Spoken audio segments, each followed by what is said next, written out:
production of Fox Sports. We are sports. We are Sun.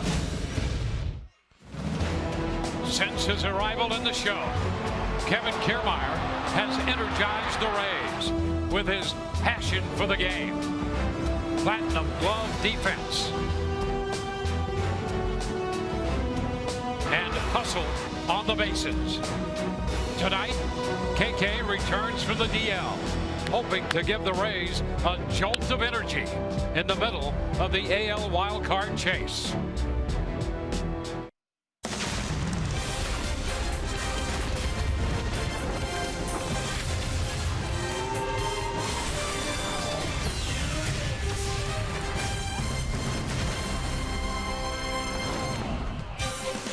We welcome you to Tropicana Field tonight. The Rays open a crucial 6-game, 7-day homestand.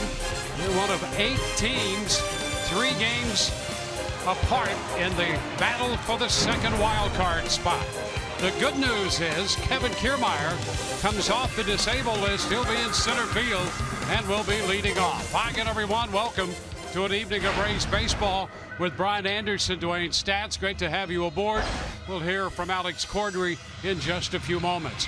No question, Kevin Kiermaier has been a difference maker on this team and in this lineup, and the Rays thrilled to have him back. Absolutely. Infusion of energy is what they're going to get first and foremost, and you hope that that helps lead to some results. And what you can expect out of Kevin Kiermaier, we've already seen that, but a little refresher course here. Offensively, he puts immediate pressure on the defense. The way that he gets out of the box, always looking to take the extra base. He's a guy that's a stolen base threat and will flash occasional power, as you see right here. You leave in his wheelhouse, and he can leave the yard. He's strong enough to do that.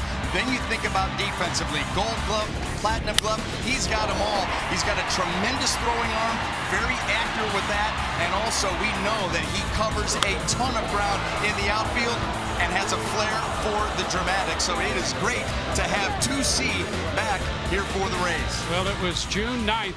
61 games ago when he went on the disabled list, and with 39 games left to play, he could play a major part in any resurgence the Rays could put together. Alex Cordry will look into the impact that he could have and what others have to say about it. Good evening, Dwayne and BA. Yeah, well, it is a huge welcome back for the Rays Gold Glove center fielder in Kevin Kiermaier. After missing over the last 2 months, it is a warm welcome back. Not only do they get him batting leadoff, but also they get his defense back, which will be huge. And the Rays and Evan Longoria believe he can provide a big boost for this ball club. Just the energy, you know, the day in and day out guy that in the lineup can bring that spark and can get that, you know, that big stolen base or hit that big triple or whatever you need. Very excited. That's the only way. I'm anxious. I'm excited. I'm nervous. Just feels like another opening day for me. And, you know, I dealt with all this last year, kind of the same thing, you know, unfortunately getting hurt again and being out for an extended period of time. I'm just excited to take the field with these guys again. I didn't get great sleep last night just because it's all I can think about. And, you know, the day is finally here where I can take the field with the guys. So I'm happy, and I just want to create a spark and bring energy to these guys. And, you know, hopefully it's a contagious thing and we get the ball rolling here. Kiermaier can say that again as the Rays open a 6-game homestand tonight, starting with a 3-game series against the Seattle Mariners. Coming up, an old friend is in the house. Dwayne Stats and Brian Anderson preview tonight's pitching matchups after this quick hour.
Fox Sports Sun is brought to you by your local Ford dealers and by your local Toyota dealers. Let's go places. Rays and the Seattle Mariners opening this 3-game series here tonight. And Erasmo Ramirez, the former Ray, spending parts of 3 seasons here with the Rays, will make the start for Seattle. He'll be opposed by the Rays rookie right-hander Austin Pruitt. All the action coming up.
Austin Pruitt heads to the mound for the Rays tonight. The 27-year-old right-hander coming off a 6-inning no decision his last time out against Cleveland.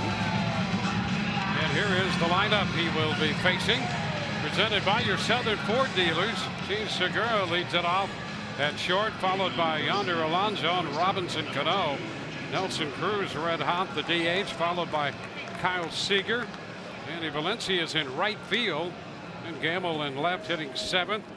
Guillermo Heredia is in center, and Mike Zunino will catch and bat 9th. You know, and for Austin Pruitt, you really have to like the work that he's done. You think about his last 4 starts, the gauntlet that he went up against: Tanaka, Keuchel in Houston, Chris Sale, Corey Kluber, and he more than held his own here for the Rays and is earning all of these starts that he's getting. And here's the first pitch he makes to Segura, and that's in there, an opening fastball for strike 1. So we're underway.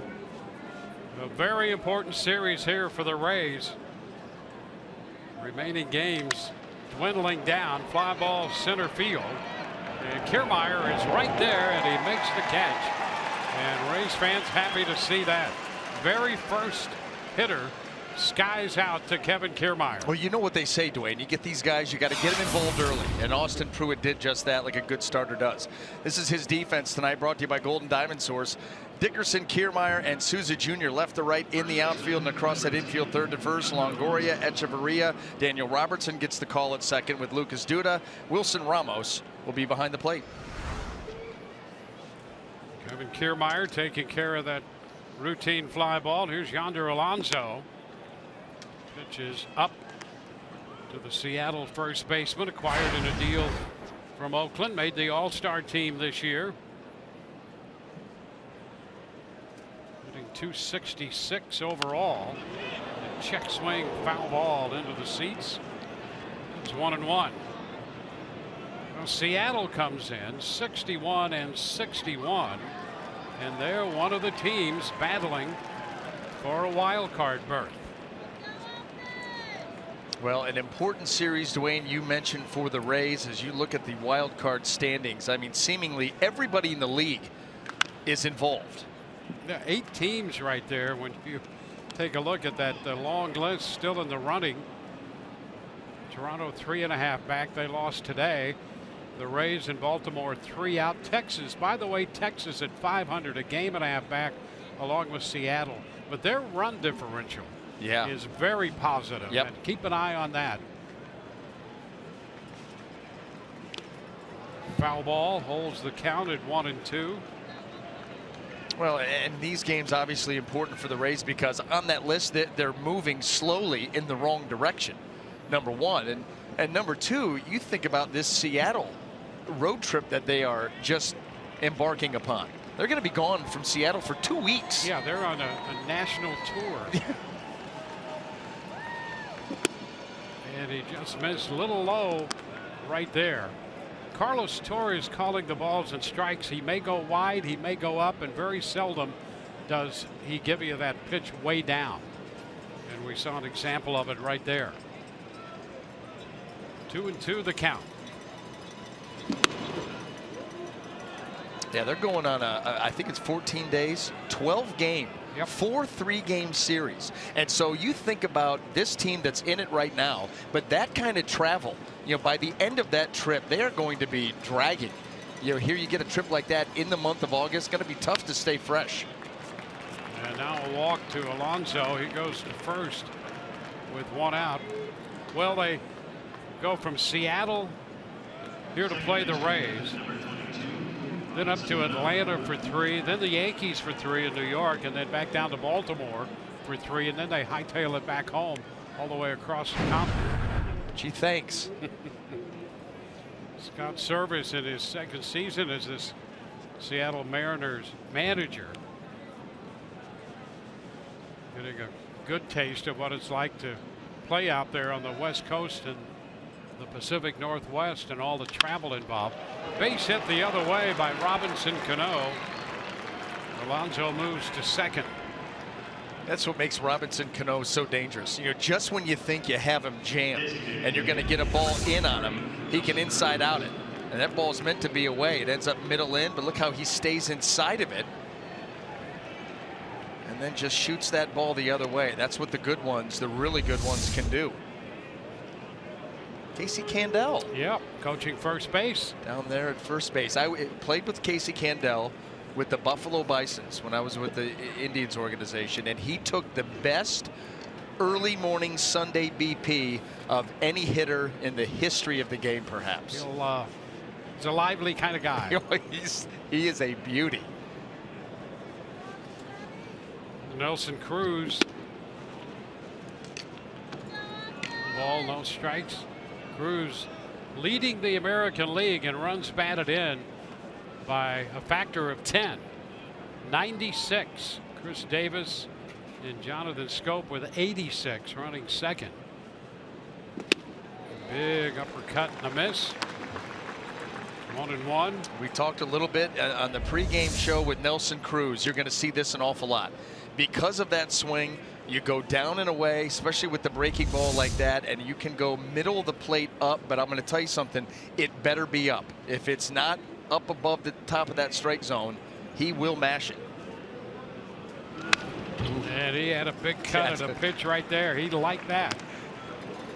You don't want to hang out there very often. Well, here's the August month, a little more than halfway through. In 14 games, 17 runs batted in, and a slugging percentage of .925, hitting .396 for the month.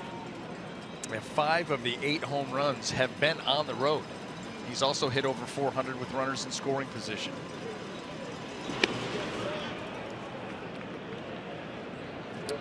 Two balls, 2 strikes.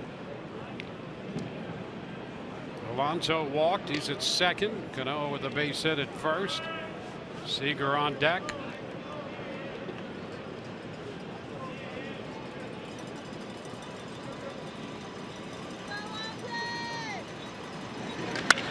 And it's shot into center field.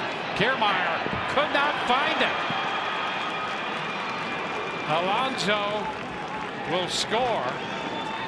No, he won't. And the reason, well, Cano stopped at third. Alonso scores. And I think you're right. I think he was trying to decoy out there. Yeah, I think that's exactly it. I think Kevin Kiermaier realized I'm not going to get there, so I'm going to play possum. And I'm going to put my glove up like I'm going to make this catch and try to get those guys to pause. And now he follows it. At least that's what you're hoping. I'm going to give him the benefit of the doubt and say that he was, yeah, he looked back in there to see if he could get them to pause. And he may have prevented an extra run there from scoring. So Alonso scores and Cano stopped at third. It's a pretty good deke job. Listen, you're thinking, you're running trying to get to the ball. You realize I'm not going to get there. What can I do here? I mean, that is really heads up play there by Kiermaier. It's a strike to Kyle Seager. And you could see him eyeballing in there too. What are the runners doing? Because as soon as I turn and play this ball off the wall, I got to know where to go with it.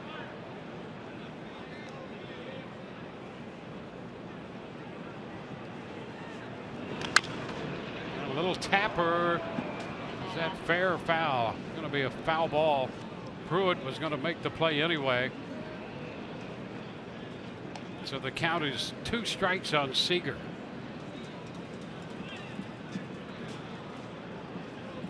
So a run home and a threat for more by Seattle. Kyle Seager with 18 home runs this year.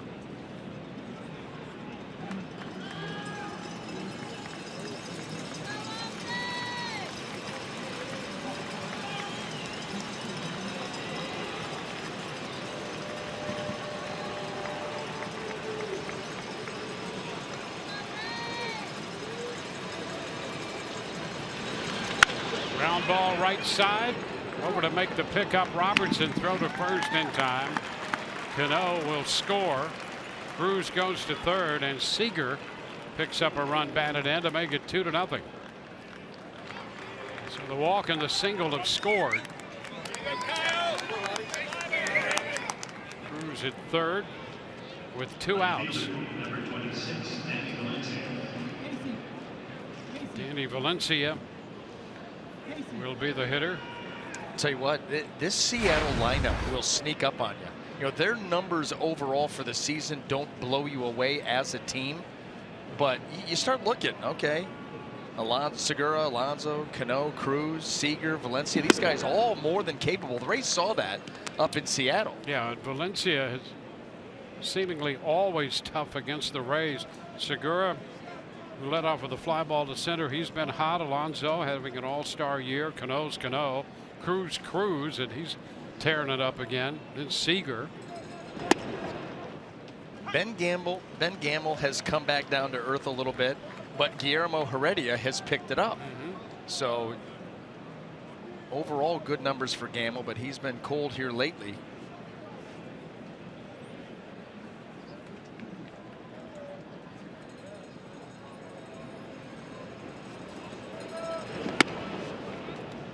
Miss there on the pitch to Valencia.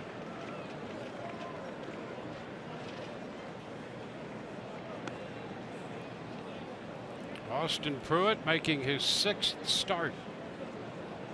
Comes in 6-3 for the Rays.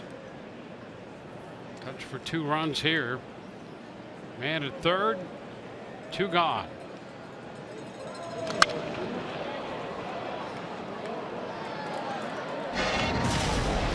Take a look at Danny Valencia, how tough he's been against the Rays. Doesn't make any difference what uniform he's wearing. Most recently Seattle, and look at that. Over his last 10 games, 6 homers and 13 runs batted in against Rays pitching.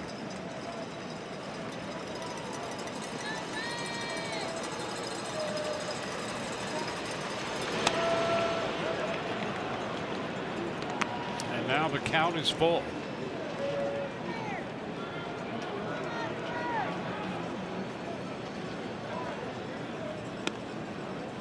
Gamble on deck.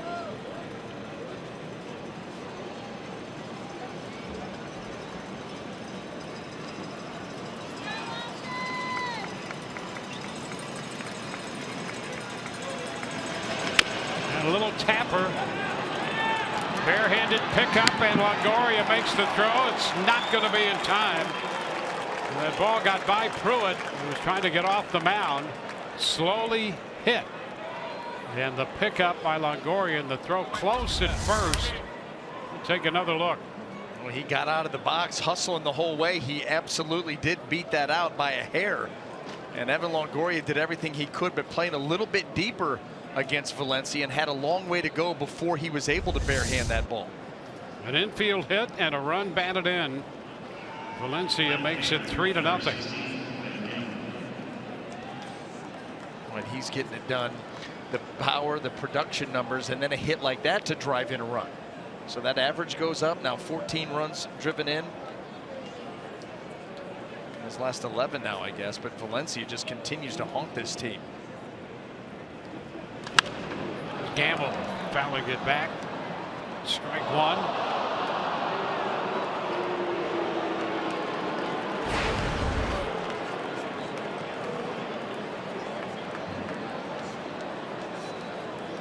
Gamble at 294 among rookies.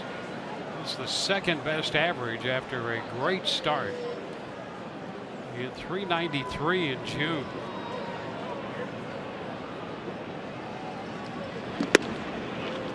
Now he takes a strike and it's 0-2.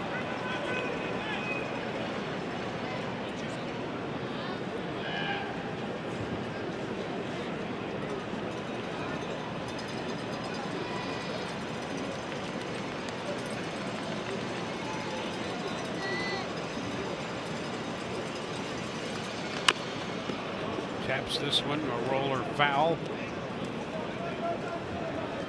Pruitt making a few pitches here in the first, up to 27.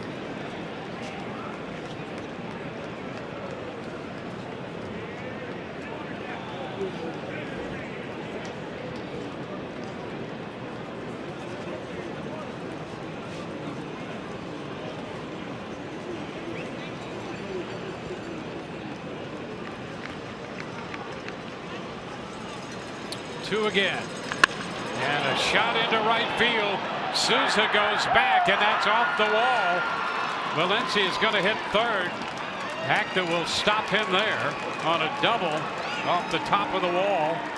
Gamble at second, and now it's second and third with 2 outs here in the first. Well, and I'll tell you what, the Rays dodged one right there, because that ball was absolutely crushed by Ben Gamble and came very close to getting out of here. Goes with a curveball, and it doesn't quite get to its spot. And Gamble lifts this thing out here. It's on such a line right off the top of the wall. And I mean right off the top of the wall and then off that padding. You can get this next guy out and keep it at 3-0. It's not ideal, but it's a whole lot better than another inch or two, and it's 5-0 right now. Jim Hickey out there to give Pruitt a little chance to catch his breath. 28 pitches in the first, and the Seattle Mariners have put up 3 and have 2 more men in scoring position. And Heredia, the center fielder, Guillermo Heredia, steps in. He's hitting .287.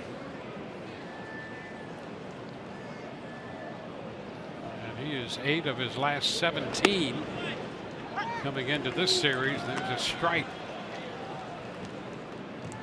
Pitch a little wide, but that's the norm for Carlos Torres if you can be consistent.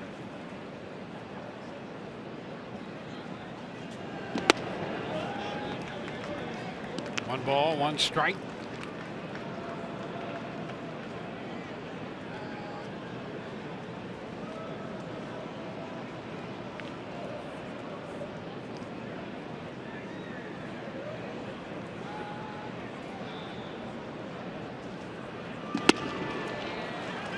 It goes away again and gets the swing and miss.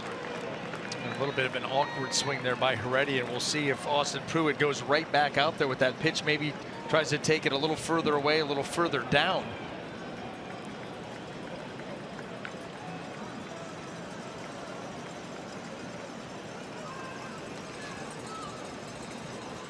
One-two pitch.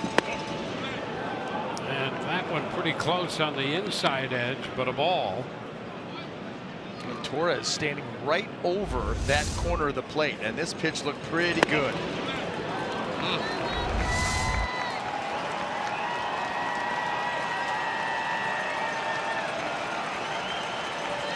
Now the 2-2. And a high pop fly coming in from left. Dickerson is there and makes the catch. 8 men come to the plate. Seattle scores 3, leaving 2. And we go to the bottom of the first. Kevin Kiermaier is going to lead it off for the Rays, just back off the DL.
Back off the disabled list, and in there tonight we'll take a look at the rest of the lineup presented by your Southern Ford dealers. Kiermaier, then Evan Longoria again in the number 2 spot, followed by Lucas Duda.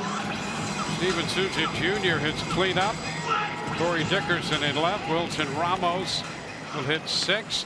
DHing is Brad Miller, batting in front of Adeiny Echeverria and Daniel Robertson. Well, this lineup will go up against old friend Erasmo Ramirez, making his 12th start of the season. He's appeared in 29 games, 4-4 on the record, 473 earned run average. And Kiermaier swings and misses the first pitch. Strike 1. Well, the one thing we know about Erasmo, he's going to work quickly and throw a lot of strikes. He tries to put you away in a hurry, so these Rays hitters will be ready to swing. Inside 1-1. Averaging just under 14.5 pitches per inning. And that's efficient. That is extremely efficient. Pitch swung on and a towering fly ball back into right. Valencia sets up on the track and makes the catch.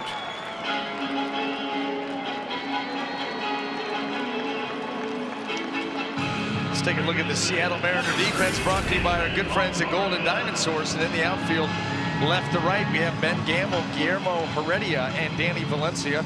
Across the infield, third to first, Kyle Seager, Gene Segura, Robinson Cano, and Yonder Alonso, with Mike Zunino behind the plate. Valencia making his first start out there this year in right field. He's been out there a couple other times, but starting tonight. And Evan Longoria takes the pitch off the plate for a ball.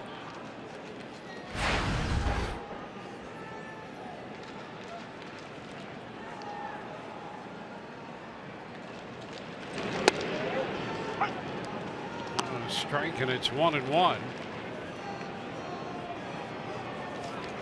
The Rays this year have had a lot of trouble against this Seattle club. 2-1. They were swept by the Mariners in Seattle, losing games 12-4, 9-2, and 7-1. That was not a pleasant stay for the Rays in Seattle. 2-2 now as that foul ball headed toward the Rays dugout.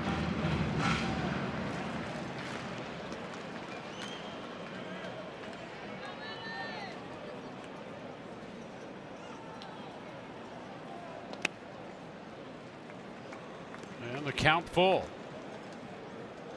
Now the Rays outscored in that Seattle series 28-7. Oh. There's a shot into center field. Heredia on the run. He's going to get there, reaching out to make the catch.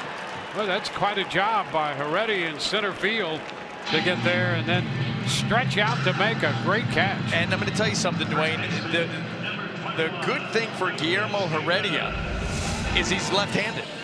This makes this play a little bit easier. So you try to get there, and then instead of going across your body, you just reach out. With that glove on your right hand, it makes it just a little bit easier, a little bit more range for you. He's able to get there and track it down.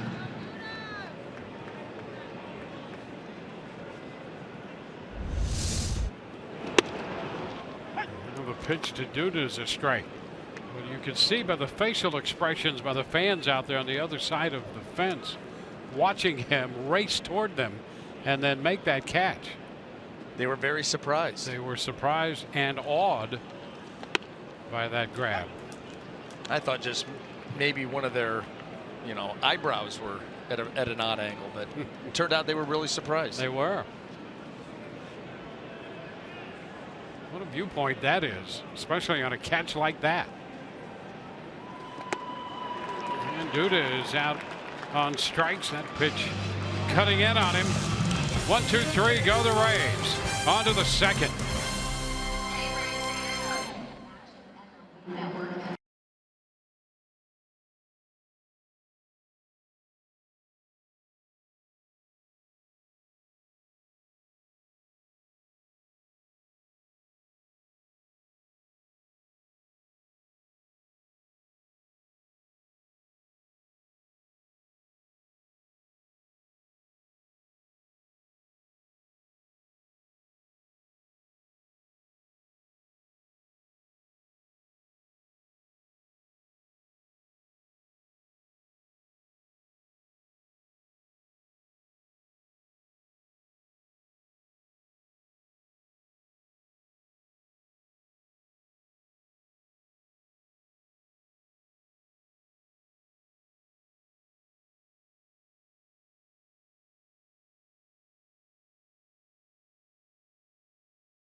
Kids will be able to wake up to a Rays win every morning after attending the Rays game Sunday against the Mariners.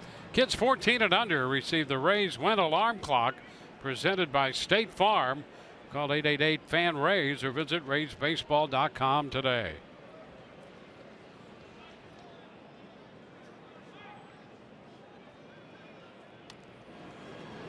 Mike Zunino,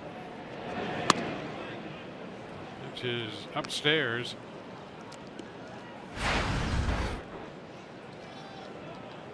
Zunino with 18 home runs, batting .220. Pretty could pop in the number 9 spot in the order, isn't it? You know, I was just going to say, he's not going to give you much in the way of average. We saw that. But, again, this lineup's pretty thick, and each guy can hurt you in his own way. He obviously does it with big swings and the long ball. There's a big swing and a high pop foul up and out of play. That went up in the ring area. Over. That's the B ring. Yep.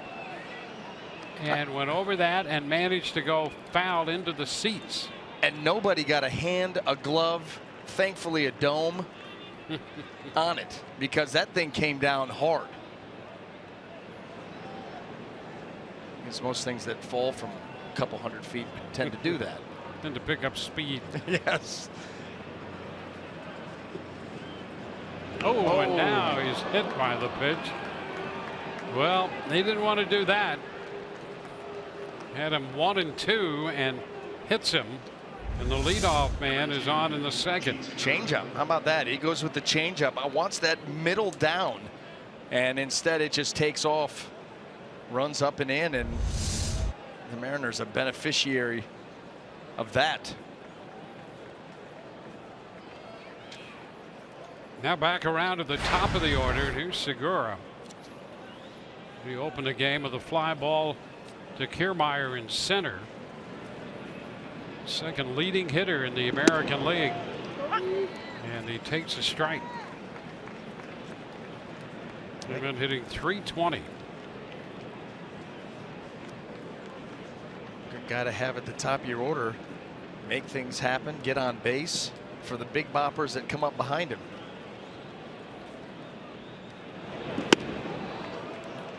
That's the fastball that time. Yeah, he came into this game 13 of his last 28 over his last 7 games. Is there anybody in this lineup that's not hot besides Gamble? Yeah. And he doubled off the top of the wall. My goodness.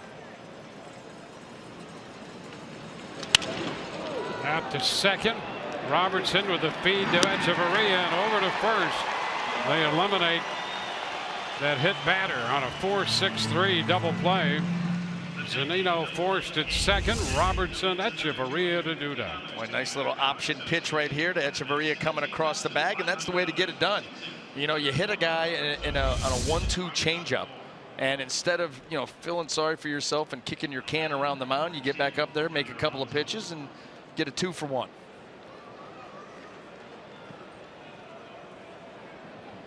Base is empty for Alonso.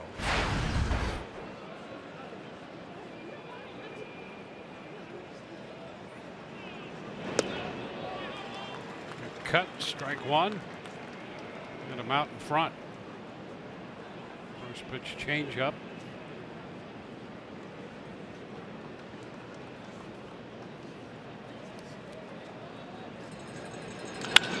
High fly ball, right center field.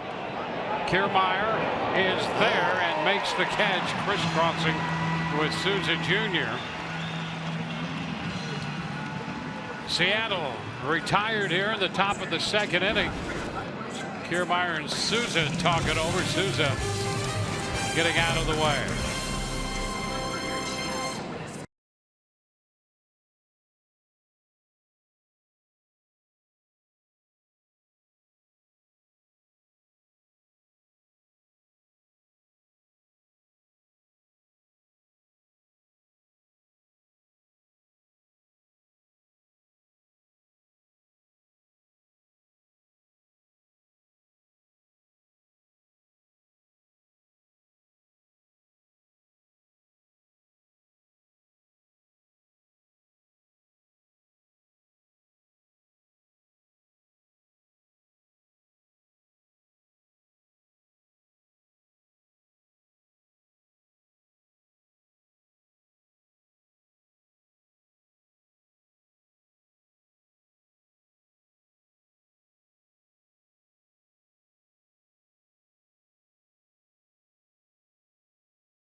2.5 years and 3 separate seasons with the Rays.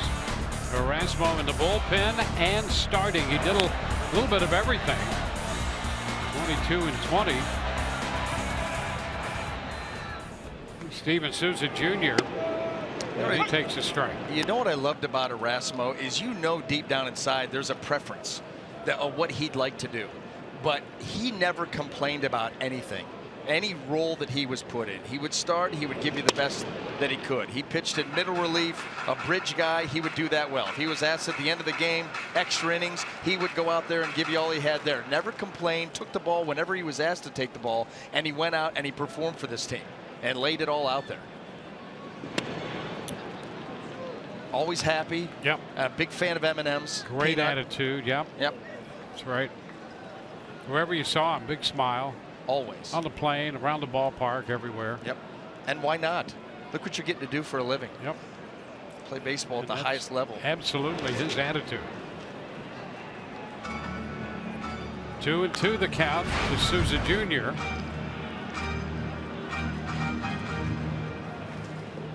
Souza with those 25 home runs. You can almost pick a category offensively, and they are career highs for him this year. He's leading off here in the second inning. Rays playing an early game of catch-up with Seattle scoring 3 runs in the first.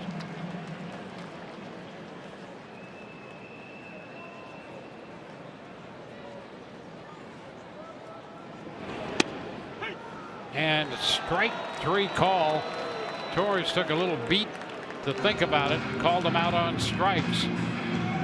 Mike Zunino. Watch Mike Zunino snatch this ball probably below the zone, and watch him snap it up towards the corner.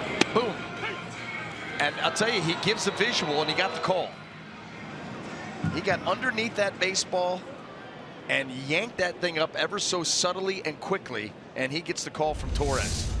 I don't know that I've seen a catcher all year move the ball as far as he moved it. He did move it a long way. He moved it a long way. Almost halfway up the strike zone. Yep. Period. Yep. Well, and that's because, you know, to get down underneath a hard fastball is difficult. But look at him get the thumb under there, and then he pulls it up. And all he's trying to do is snatch it a little ways, and it ended up floating up there a good foot. And he just so gently kept elevating that pitch. I mean, that's quite a trick behind the plate right there. Sleight of hand. It's just like the Magic Men. The Magic Men that's in the booth, the Magic Men that were on the walk to the ballpark yesterday at Rogers Center. Yeah. I saw a guy with it was a dollar bill floating, and he had a hat, and he was moving the hat all around the dollar. Like in other words, this thing can't be suspended here. It was quite bizarre. Did he keep your dollar, or did you get it back? Well, I let him have it. He made it disappear. I gave him a few more right for his making pocket. me look good. Or not making me look good, but for doing a pretty good job. Maybe that. Yeah, there's some pretty good entertainment on the walk to the ballpark there. How about that? Yeah.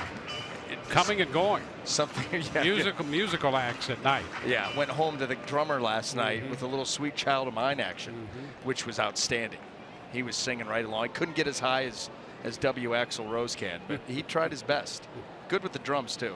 He's no Steven Adler or whoever else is filling in now. Music critics and all kinds of things going on here. Well, hey, they got back together. Musicians. They got back together. I know, you're fired up. Pretty. Yeah, because I'm going to go see him at some point. Full count now to Dickerson. Erasmo Ramirez against the Rays has retired the first 4.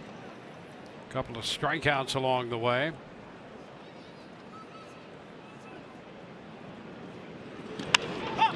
High popper, foul ball. Zunino chasing it. He's going to cover a lot of ground and got near it, but not close enough. Tell you what, on the railing right over by the dugout. Yeah, and Dwayne, if he would have run to the railing, and that's asking a lot, obviously, and gotten there, he probably would have positioned himself a little bit better. But he gets over near it, then starts to reach. He still had more room to go there, but he had to run a long way. That's a tough ask right there. Zunino gave it a great effort, and everybody, well, one guy bailing out. That foul ball coming in. Yeah, he covered a lot of ground. When you're in the catching position, get up and make that kind of time getting over to the dugout after that popper. Good effort by Zunino. Yeah, in a suit of armor, no less. So far, this is Zunino's bottom of the second inning, stealing it out on that strike 3 call that he magically elevated.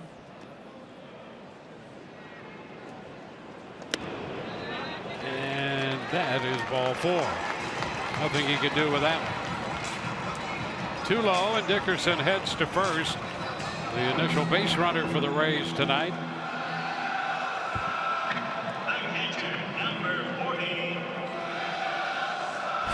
Wilson Ramos.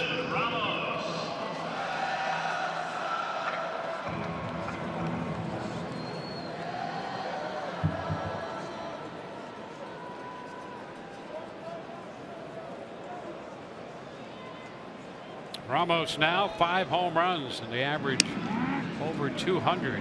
Swinging the bat a lot better in the Toronto series.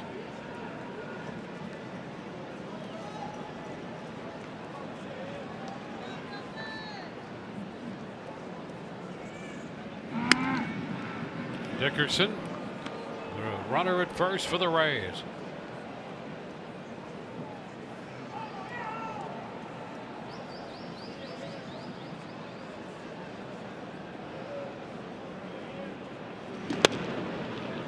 First pitch taken for a strike.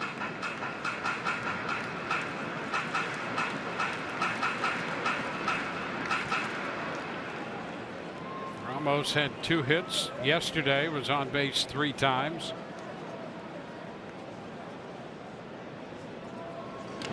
And a short fly ball dropping into shallow left. There will be a throw toward third, but it's cut off by Segura.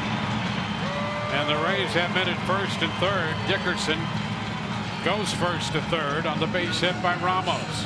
Boy, taking some liberties right there on Ben Gamble. Not a very good defensive outfielder. And Wilson Ramos fights this ball off, trying to come in. And Corey Dickerson, that ball out to Ben Gamble, he's going to challenge him. Doesn't even think about it.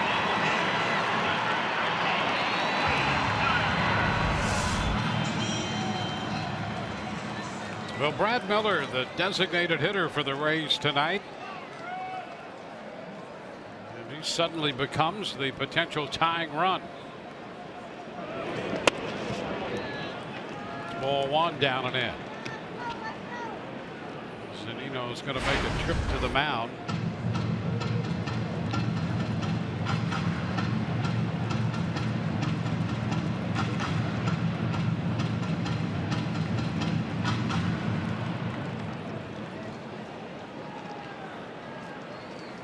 More pitches here in the second than in the first.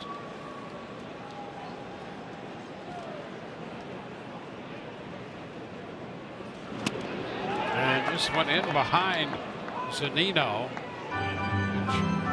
It was too close. Zunino looking around right behind him near the feet of Carlos Torres. Trying to cut that ball in there, and what Zunino was trying to do is keep the meaty part of the hand as close to the corner as he could and catch it in the webbing, and that's why that pitch almost eluded him.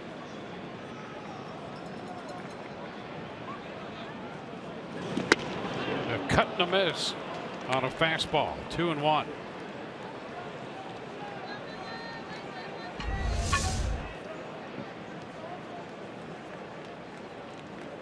Able to get it up above the swing. Brad Miller with a huge swing and a 2-0 count there, trying to tie this baby up.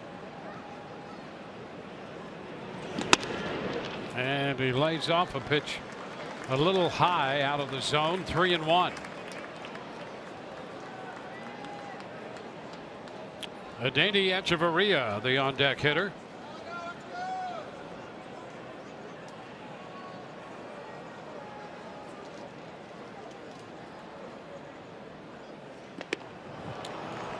Swings through this one. 3-1 fastball, and now the count is full.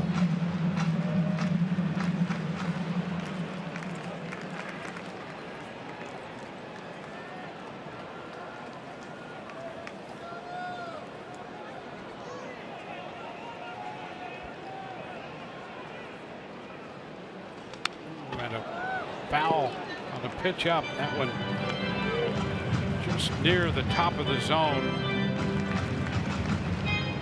Keep trying to sneak those fastballs up above the swing of Brad Miller. Erasmo Ramirez, for the most part, likes to work down in the zone. He'll elevate occasionally.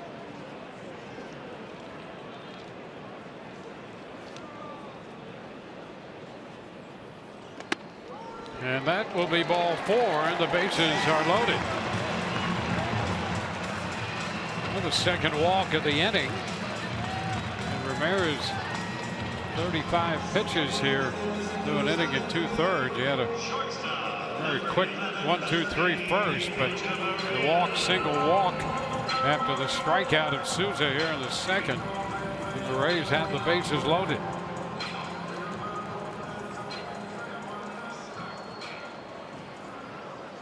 Echeverria, with his average of 221 since coming to the Rays, a home run. Overall, 239 with 2 home runs. He pulls away from that first pitch. 1-0. Well, the last 13 games, just 8 for 76, the Rays, with men in scoring position. Echeverria can do something about that here. And the take on the pitch low.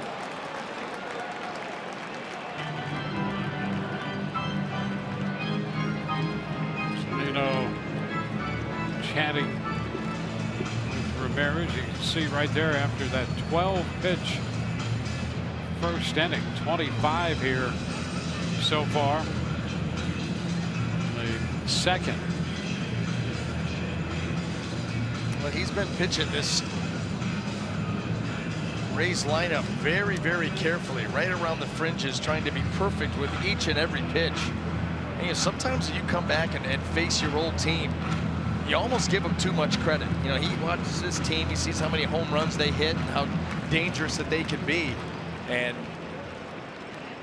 really picking around the zone right now, which is typically not what you see out of Erasmo. He wants to get in the zone and get you out as quickly as possible. And a cut and a miss, 2-1. That's probably what the reminder was. Hey, listen, attack the zone. You are at your best when you are attacking the zone. He does a nice job here, a good fastball in a good spot.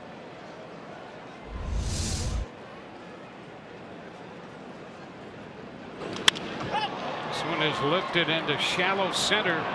Heredia coming on to make the catch, tag, and the runners will all hold. So Echeverria could not get it deep enough into center. The bases remain loaded now with 2 outs. You need a big 2-out hit here from Daniel Robertson. The last thing you want this team to do is to sink into the "oh, here we go again" deal. Bases loaded with 1 out. Got a ball in the air, but not deep enough. But Daniel Robertson has a chance here.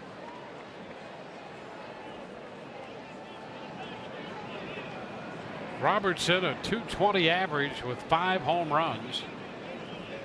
And he's getting a start tonight at second base.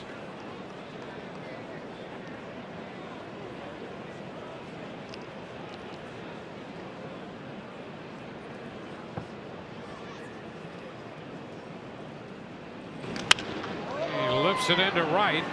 Valencia is right there, and the Rays threaten but leave the bases loaded through 2. 3-0 Seattle.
Done. We're now in the third, and Seattle leads Tampa Bay 3-0.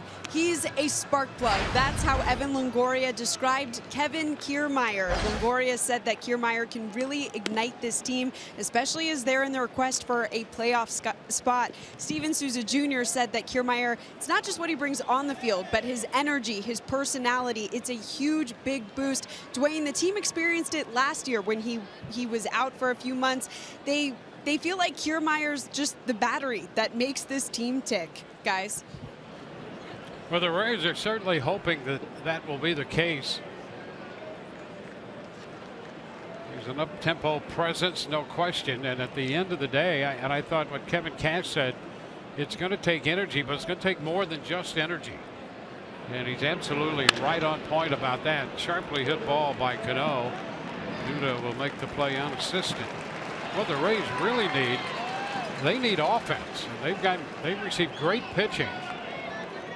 They need to score runs, and that's been very difficult to do over the past few weeks. Yeah, I mean, the energy is going to be great, and there's no doubt that he brings that, that he's going to infuse this team with that. But they need belief right now. And you wonder mentally what's going on, with the offense. And I know that guys can say that they're not pressing. I would venture that this deep into a prolonged slump with those runners that we saw, or the batting average with runners in scoring position, that you are pressing to an extent, maybe subconsciously, but things are definitely not working out for this team, and you may be trying to do too much. You may be trying to relax a little bit too much, but things are off kilter right now. There's no question. And you can't get away with that August run production, a little over 2.3 runs a game. And it's very difficult, as the Rays are finding out, very difficult to win games when you're only averaging a little over 2.3 runs per game. Echeverria takes care of that tap by Nelson Cruz. Yeah, and the thing is too is this has all come at a time where the Rays pitching staff has been throwing the ball extremely well. The starters are keeping you in the game each and every night. The bullpen, outside of a couple of hiccups, last night being one, has been locked down since they made the trades and fortified that part of the team. Well, that's to your point right there. There you go. I mean, you're 100th of a point off of what the Indians are doing for the best in the game. And so you hate to say it, but you're wasting this tremendous pitching, and I think that adds to the frustration level all around this team. First pitch strike to Kyle Seager. And when you're not scoring runs, every run the opposition scored was magnified, because you know how difficult it's been to score 2 or 3, let alone 4 runs a night. So you give up 2 or 3 runs and you're thinking, well, this is a big hill to climb. Let's hope that they don't stick to the August average. If that's the case, this game's already over. You want to go back to the first half before the All-Star break. Yes. Ground ball to Duda, and he'll take care of that. 3 ground ball outs. This is what Pruitt wants. We go to the bottom of the third. Rays down by 3.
Rays taking on the Seattle Mariners, and the Mariners have not been without their issues as well on the Liberty Mutual player profile. Look at Felix Hernandez back on the disabled list with bursitis in the right shoulder. They lose James Paxton. Kuma, he was gone with the right shoulder problem. Drew Smiley, a liner foul by Kiermaier leading off the bottom of the third. The ball to the warning track in right field. His first time up, caught by Valencia out there.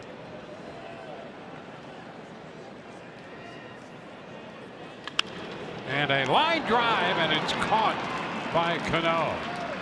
A low liner, Cano grabbed it. Well, Kiermaier's trying to find a way on base. He did a really nice job of going down to get this changeup. And watch how Cano catches it, kind of with his back, kind of shielding that ball. And Kevin Kiermaier just continued to run hard all the way down there, not taking anything for granted. Maybe that ball got away. Maybe he knocked it down. Kiermaier hustling all the way through the bag, but you could see clearly Cano made the catch. Here's Evan Longoria. It's a strike. You know, we talked about all those starting pitchers on the disabled list. That's the amazing thing, that Seattle's at 500, essentially losing their rotation. Fly ball center field. Heredia closing and runs under that to make the catch. Yep. So he went back on a ball on Longoria back in the first inning, made the catch in front of the wall. That outstretched arm, and this time comes in center field to catch that ball hit by Longoria. Two-way guy showing that ability. You know, sometimes guys are better going back on balls or coming in, but can't cover everything. You'd love your center fielder to be able to do that. Some are better than others. Obviously, the Rays have been spoiled with Kiermaier. He's great left, right, back, forward. He's good with all of it, but Reddy here showing some range. 1-0 the count to Lucas Duda.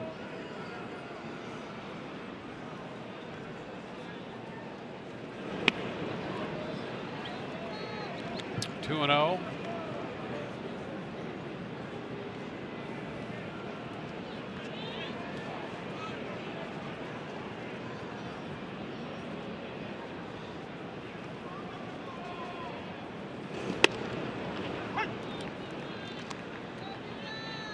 Balls and a strike.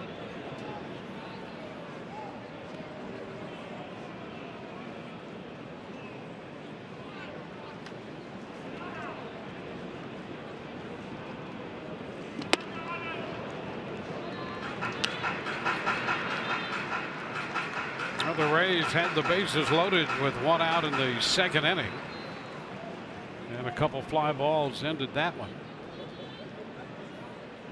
Nobody on, 2 outs in the third. A little piece of that 3-1 pitch foul. We're all the way out to 3-2.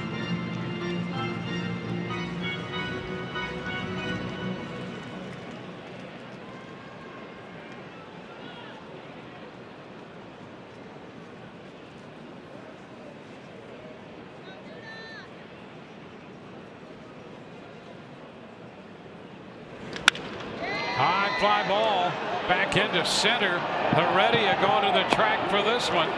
He's been all over center field here the first 3 innings of this game. We're headed into the fourth. 3-0 Seattle.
Baltimore here tonight. Jeremy Hellickson on the mound, and in the top of the first inning, Albert Pujols rips one into left field, a 2-run shot to give the Angels an early lead. That would be followed up here by Cole Calhoun, who pops one out there in the first inning.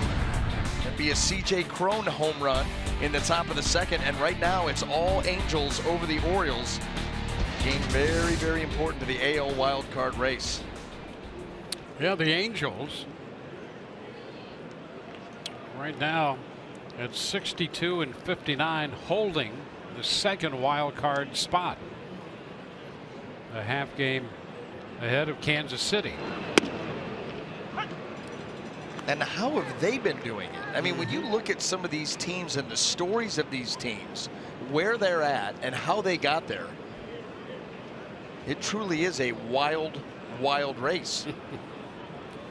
Yeah, whichever team takes that second wild card spot will be a wild card indeed.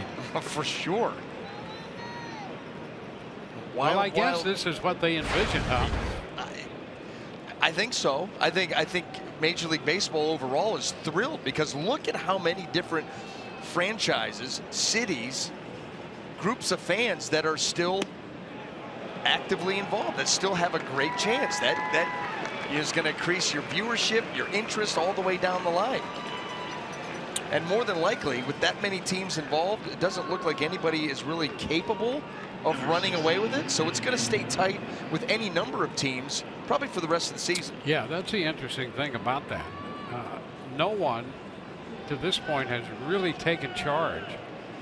That's been one of the frustrations the Rays have had, let alone the inability to score runs in abundance here in the second half.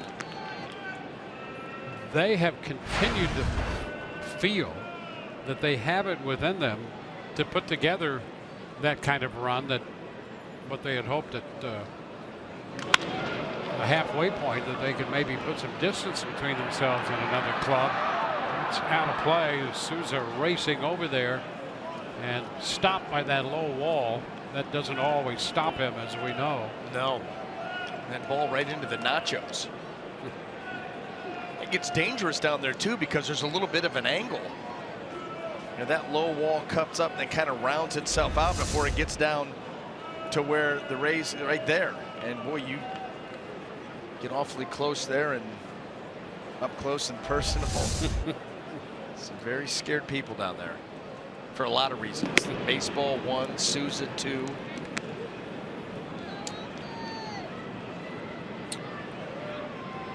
I guess you probably feel a little bit safer at home, but you never know when he's going to go into the crowd and hide. I've seen him do that in Toronto. If you're home, you're not sure that he might not just jump right into your living room. He's active out there. He is active. And not altogether predictable. There's a strike. Full count. I thought you were going to say, and not altogether there. Don't put words in my mouth. I literally think Dwayne's going to do this. He's going there. A foul ball out of play. Great thing, he was serving dinner on the flight last night. He was, and he was good. He is. He was really, I'd have hired him in a heartbeat. Yeah. He engaged in conversation. He did. Talked a little fantasy football. He's a huge fan of. I think Alex probably have something on that. That's right. Yeah, she's going to bring us up to date. Yeah. He was very engaging.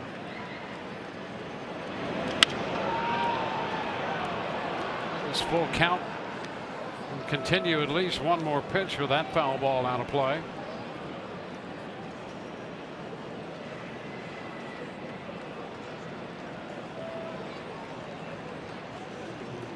One out, base is empty.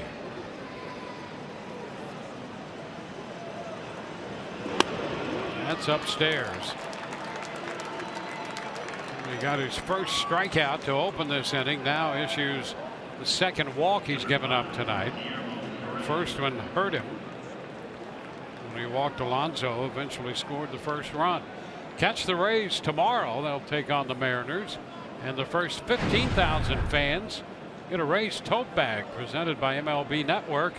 Call 888-FAN-RAYS or visit RaysBaseball.com. These are handy and good looking.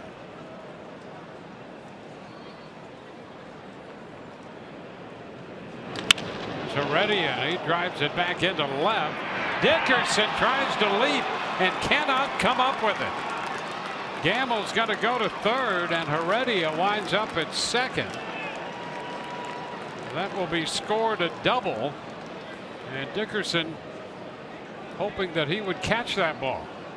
Yeah, he didn't have a whole lot of time to get back to it. This fastball runs middle. Heredia all over it. A hard line drive out to left field. And watch Dickerson off the bat, kind of curls, and then he's trying to time his leap right there is what he's doing. Kind of got caught a little drifting right there. And then the leap, and that ball looked to be just off the end of the glove. I mean, inch or two.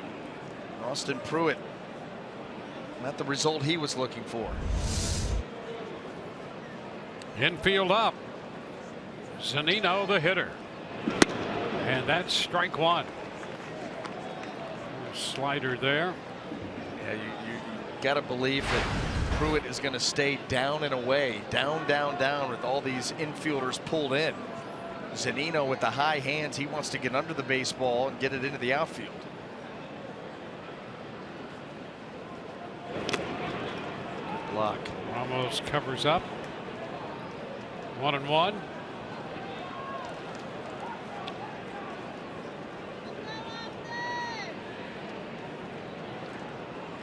So 2 men in scoring position. 1 out. Top of the order due next in Segura, who's been a hot hitter. There's a strike. 1-2.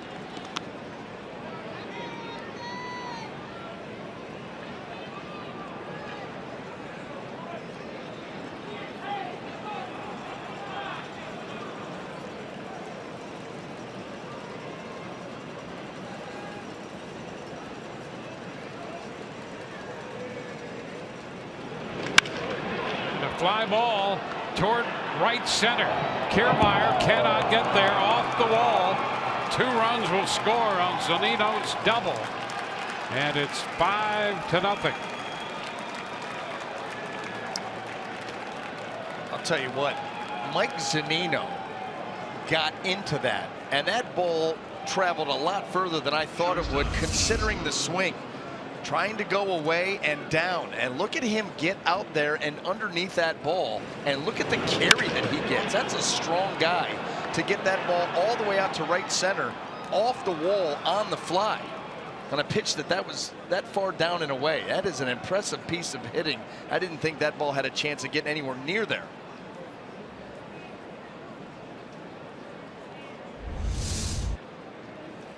So now Zunino, with his 16th double, is on second, and Segura lines a base hit into right. That will advance Zunino, the catcher, to third. And Segura, who's been red hot, has his first hit.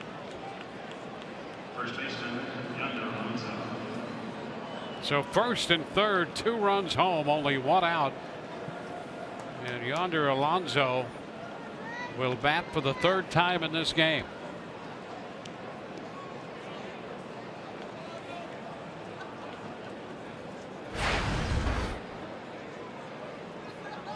Only 3 home runs on the year for Alonso, 1 in a Seattle uniform.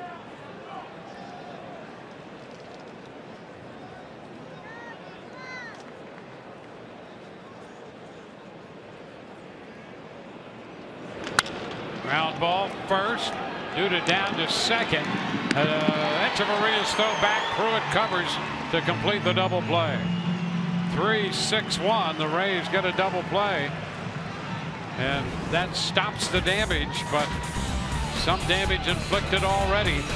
2-run score, the Rays out on the double play, and it's 5-0 Seattle.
Coming in to hit in the fourth. MLB.com at bat, your #1 mobile app for live Rays baseball. So stay connected with a fully customizable experience. Get Rays home screen icons and app features. Download MLB.com at bat today. First pitch, Steven Souza Jr. takes ball one. Middle part of the order for the Rays. Dickerson to follow, and then Wilson Ramos. Souza pops it up foul. It's out of play, and it's 1-1.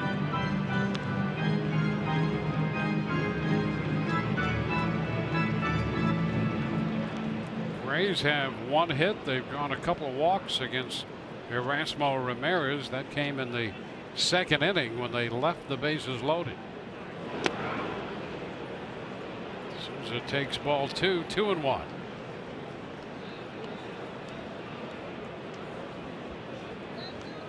It's Corey Dickerson on deck.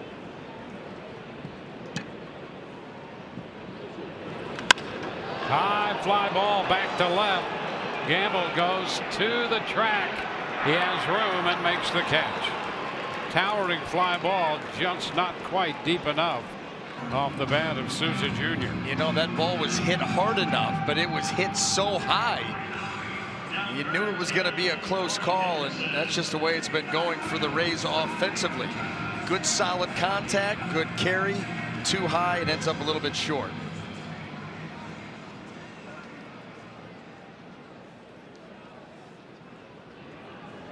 Corey Dickerson, who walked in the second inning, comes in hitting .285.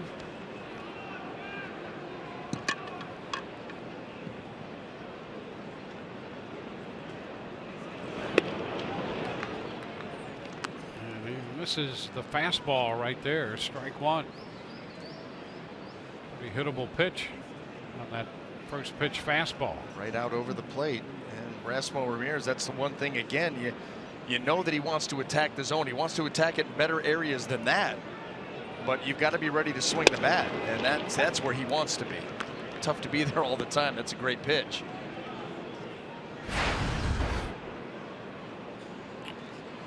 Everything in the air with the exception of 2 strikeouts. Nothing at all on the ground.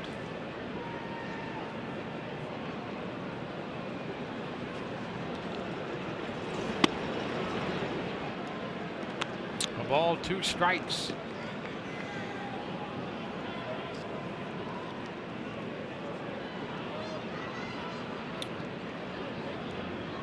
Well, Matt Andriese made his start for Charlotte tonight, the rehab start. And he left after only 2 pitches. Dickerson is out on strikes. Third strikeout for Ramirez. He was hit by a batted ball, Andriese, in the left shin ankle area and left. So that's not good news.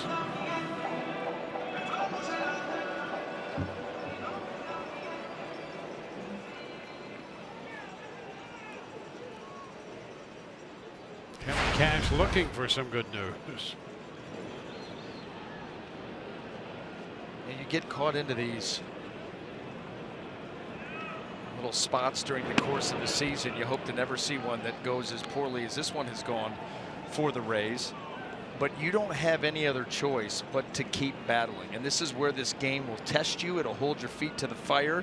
And it's where you've got to be mentally tough, and you better have some thick skin to play this game, because it can get downright ugly, and yet it never ends. It's every single day. You turn right around, there's no respite. You've got to turn around tomorrow and find a way to get it going. You got to find a way to get it going in this game. There's still 4 or 5 innings left to play here. Yeah, the next inning has to be the next opportunity. High popper right side. And that's going to be Cano running under it to make the catch. So we're going to go to that next inning. We're at the end of 4. Rays down 5-0.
talented on the baseball diamond. He also was a very good football player. He played football in high school. He's a huge Buccaneers fan, and he has a passion for fantasy football. Well, he put that passion to a great cause. He hosted a fantasy football draft at the Trop, which benefits Big League Impact as well as Tampa Bay area charities this afternoon. It was a $750 buy-in, or $1,250 for 2 co-owners. And Souza says he hopes he put together a championship team. But Dwayne, as BA was telling you and me earlier before the game, he had a great opportunity to speak with Souza yesterday about this event. He did. You know, in fact, we were both intrigued by that. I missed it. I thought it was tomorrow, though. So I'm out of that. I had a chance to be an owner. We could have done the $1,250. Yeah. The $1,250 double buy-in. Instead, Duda making a nice play to retire Cano with Pruitt covering. And it's all for charity. It is. And you know what? That is so ironic that I've nicknamed my wallet Charity. It's a wonderful thing. So it's really good. No, we talked to him a little bit last night on the plane while he was serving us. Yep. And asked him about the fantasy football, because we know it's obviously a passion of his, and asked him how many leagues that he was in. Far too many. Yeah. I mean, how do you keep them straight? Well, that's what he said. He said a lot of times I try to get some of the same players on each team to try to keep it straight, but he is not afraid to get in a league and have some fun. And you know, fantasy football is so big around the country now. Cruz bounces this one foul. Beyond Maniacta decided not to try to play that. No, it's very soft hands. The balls are different now.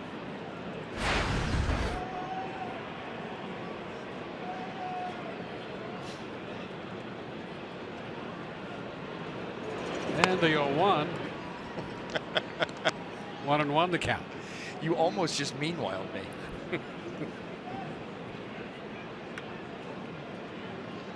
Officially, they say the baseballs are not different. Of course they do. Do you think they would say that they were? I mean, that's one of those, of course, you know what the answer is before you ask the question. Yeah. Bottom line is, the guys who handle these things all the time, they say they are. That's absolutely right. I tend to go in that direction.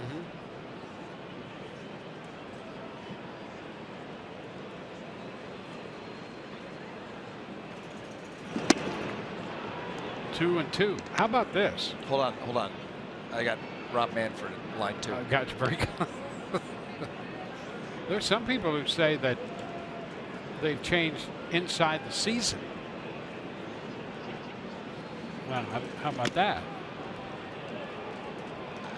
I mean, I would be shocked at nothing. I really would be shocked at nothing. I know that these guys that play the game, and they play it each and every day, to a man, have said there's something different. At different teams, guys that we run into on different teams talk about it. I've had, we were out in, was it Houston? And Toronto, there was a little overlap there. They came in on that Thursday. They had an off day while we were finishing up the series. And we run into an old friend, J.P. Howell. Yeah. First thing out of his mouth, what he got on the new baseballs. Yeah. They're different. An extra base hit for Cruz. He's going to do that into second base. So Cruz with his second double.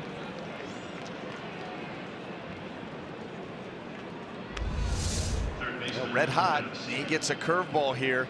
Watch him go down and get it. You know, another pitch that's not poorly located by Austin Pruitt. Just a better job of a hitter, a very hot hitter, a very experienced hitter, going down and rifling that ball out into left center field.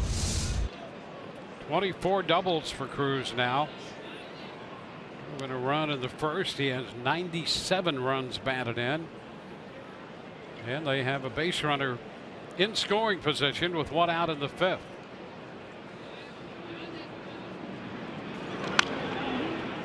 SEAGER fouls it.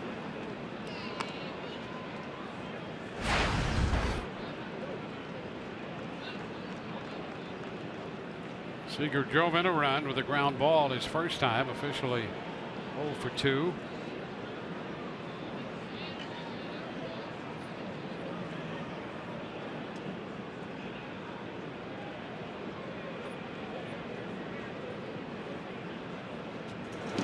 Oh, look out. There goes the bat into the Rays dugout. That may have taken Cash out. That was awful close. Tom Foley. Jim Hickey and Tom Foley. And hey, here's your bat back. Watch the dugout scatter.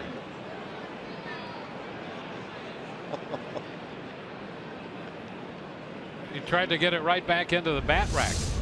Quick, take that one and keep it. It's hot. Put that one in the Rays bat rack. Yeah, don't give it back. He's trying to make sure it's his. So it's a 2-strike count now.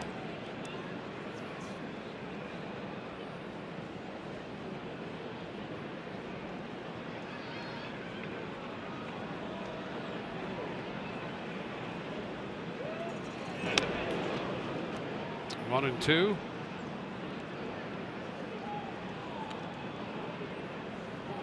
Mariners have gotten to the 500 mark. They're 61 and 61. They've gone 5 games over in their last 35 games at 20 and 15.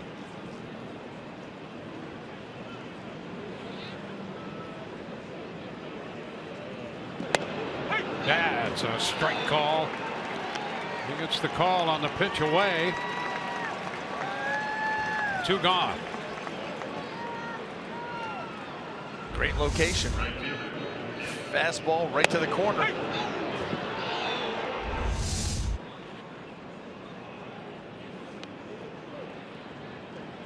Now Danny Valencia singled in a run. An infield hit in the first inning. Struck out on the 0-2 pitch in the 4th. And that's a strike.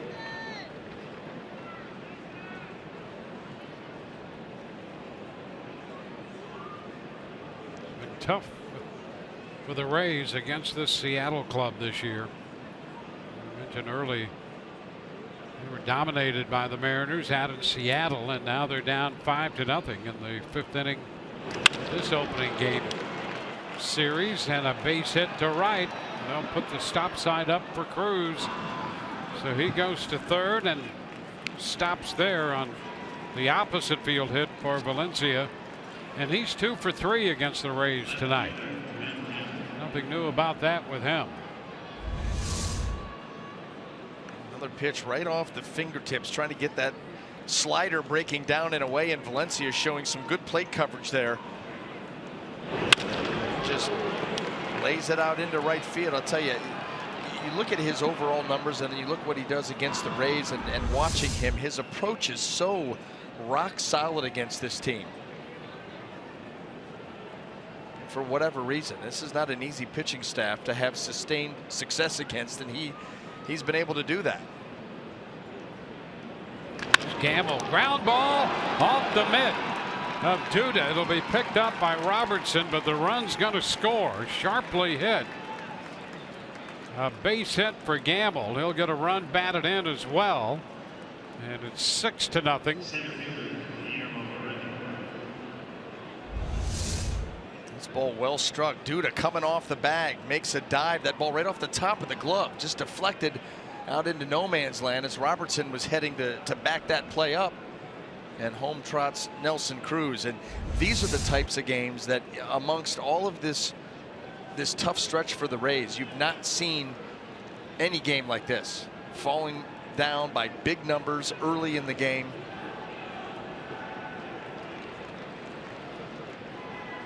Here's Heredia. He had a double and a run scored his last time, down to third. And the force on the pickup by Longoria. Bottom of the 5th coming up. 6-0 Seattle.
Out is brought to you by your Southern Chevy dealers and by Geico. 15 minutes could save you 15% or more on car insurance.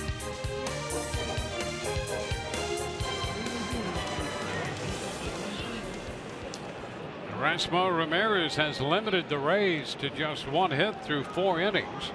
His teammates have given him 6 runs. And a cut and a miss on the opening pitch in the home half of the 5th. Brad Miller down 1 strike. Miller walked in the 2nd inning when the Rays loaded the bases with 1 out, but that came to nothing. 1-1.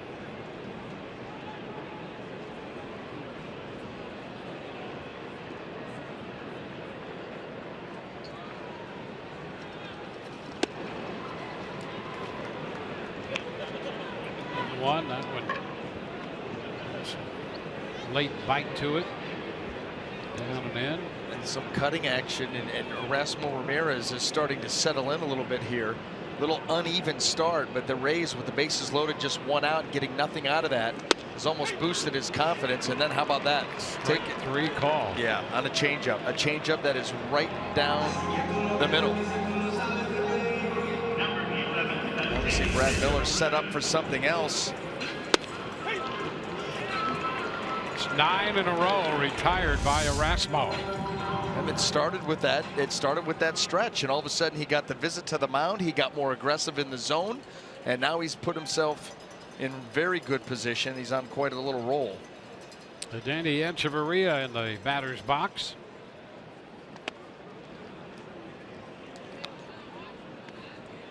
Ball, no strikes.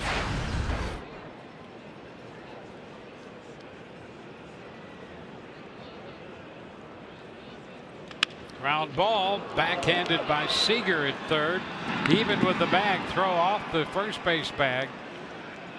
But now the tag, and apparently Echeverria thought he was tagged already. Chris Guccione didn't see it and made no call until Alonso went back and tagged Echeverria. Well, let's see.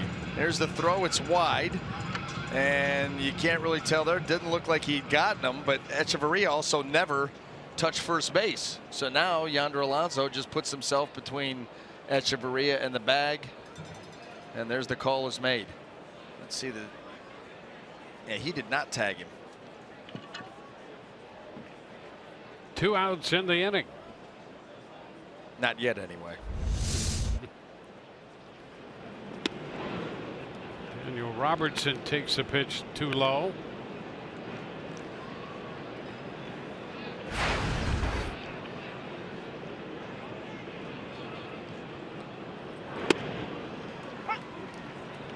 One and one.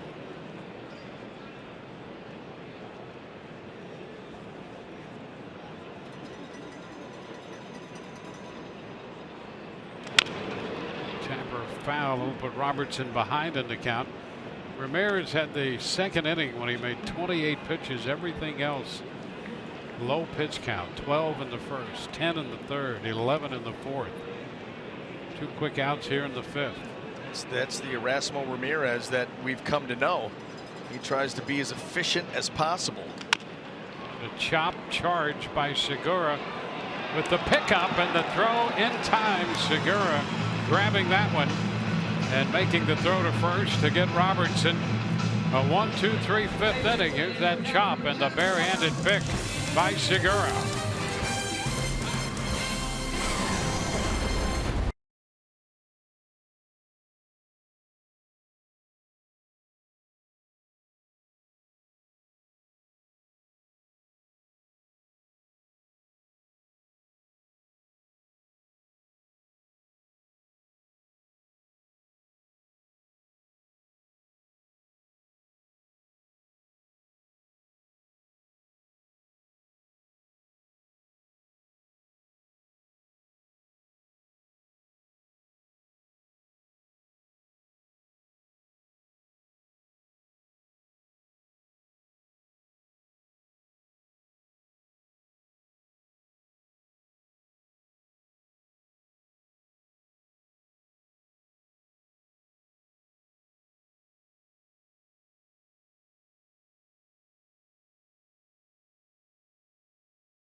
5, and the Seattle Mariners sending the former Ray Erasmo Ramirez to the mound. And it's been vintage Erasmo through 5 innings, just 1 hit. And very economical 71 pitches. Nelson Cruz, who's been hot, stays hot. He doubled in a run in the first, also wound up scoring a run. He put up 3 in the first. Mike Zunino doubled in 2 runs in the 4th. The run scored in the 5th. And we go to the 6th inning, 6-0 ball game. Zunino leads it off and skies one to the right side. Robertson kept his eye on that one all the way and makes the catch.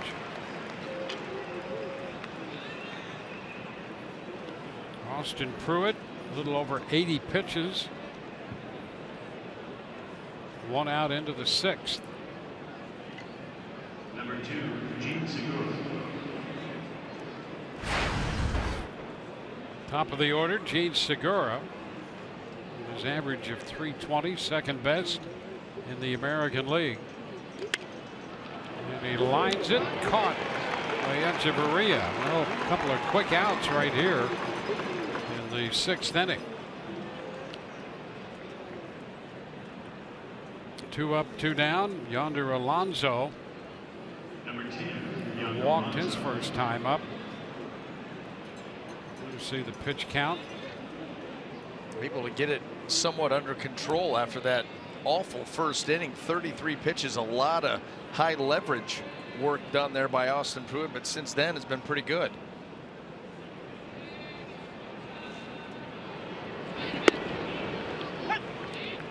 And now a strike to Alonso.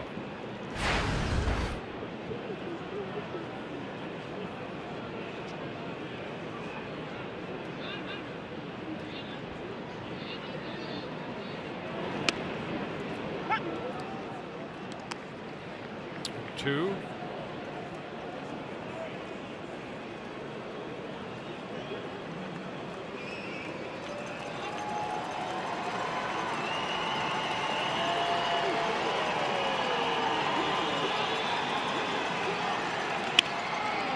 That's going to drop in for a base hit. A couple of hops to Kiermaier, and Alonso is on base for the 2nd time. Race pitchers strike out 10 hitters during a home game. Visit CanesStrikeout.com and obtain a printed home voucher to take to any Canes furniture store within 7 days and receive a coupon for a free Whopper sandwich combo meal from Burger King. Now it's Robinson Cano.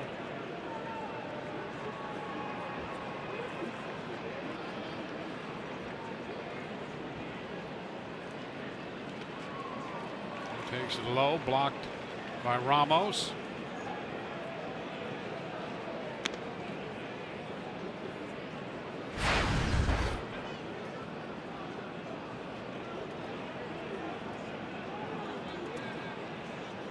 Cano's base hit was to left. Since then, a couple of ground outs to the right side.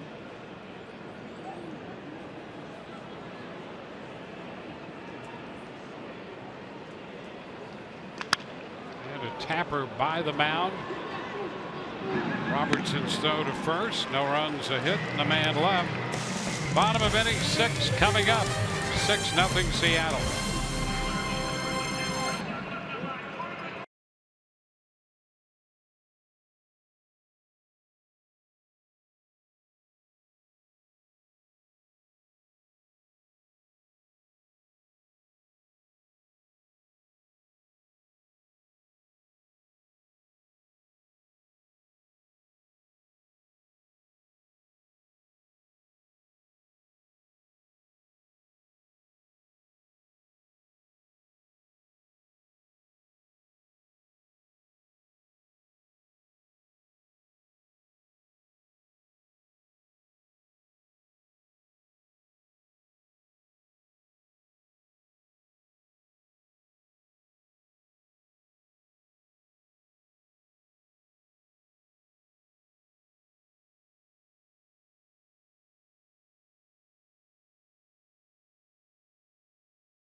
On this day back in 2006, the Devil Rays rallied from a 5-1 deficit against CC Sabathia. It was capped off by Carl Crawford's bases loaded 2-run walk-off single. And Tampa Bay comes away with a 6-5 win. Marco Baldelli there, part of that celebration. Now coaching first for the Rays. Maybe he can be a part of the celebration here tonight. Do the same type of thing. So the Rays can mount a comeback. They have Kevin Kiermaier leading off the bottom of the 6th inning.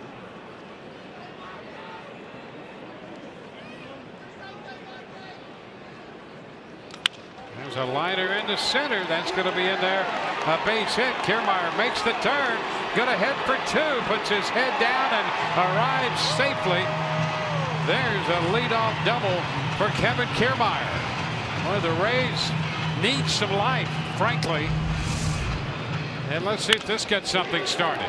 Guillermo Heredia did not get the memo. Kevin Kiermaier, when he gets a base hit, just your run-of-the-mill base hit, he is going to force you as a defender to keep him at first base. And if you take an approach like that, he's going to second. That's just the way it goes. And obviously the Mariners don't see a whole lot of the Rays. But Guillermo Heredia victimized there by the hustle of Kiermaier. Here's Evan Longoria. Pitch outside. 11th double of the year for Kiermaier. In his first hit, he hit the ball to the track and right in the first. Low liner caught by Cano at second in the third. Now this double to center to open the 6th.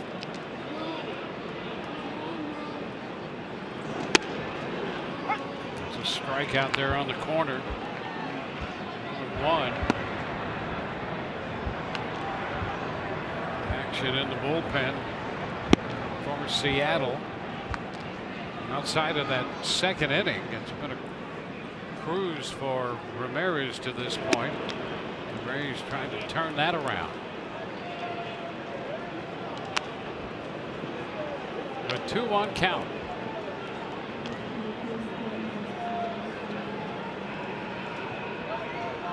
James Pazos, the lefty, listening in the bullpen. We saw him a moment ago. It's a foul. 2-2.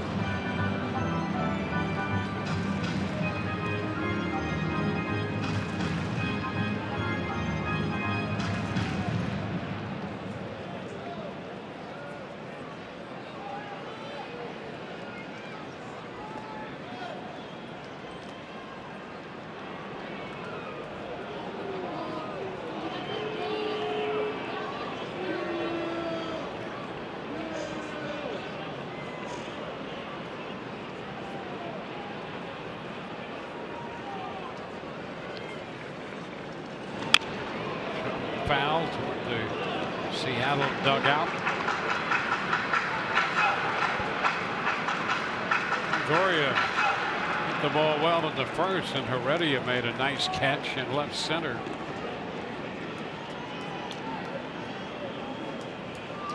Hit the ball deep. Now the 2-2 and a ground ball to the right side. Cano makes the pickup. Kiermaier advances to third.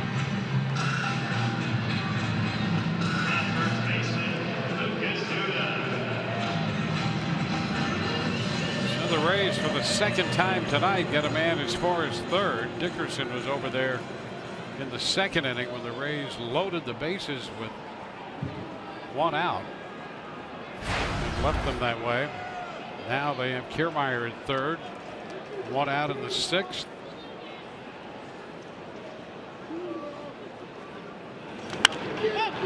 Pops it foul. That will be out of play. And this is a run that you have to get in, and you obviously hope always for more. But Seattle is giving you this run. Erasmo Ramirez, not a huge strikeout guy, and Lucas Duda, a productive middle of the lineup type guy here at the plate. So this sets up well to start to claw back into this game. And 1-1. That's why Scott Servais has Pazos already up, down in the bullpen. He's not going to wait around. Erasmo Ramirez, his longest outing as a Mariner, 6 innings. He's had 3 starts with them since heading over there in the trade. 2-1. Yeah, those 3 starts, 14 1/3 combined innings. Yeah. Well, that first one, he only went 3 1/3. Then they stretched him out to 5. Last outing against the Angels, he went 6.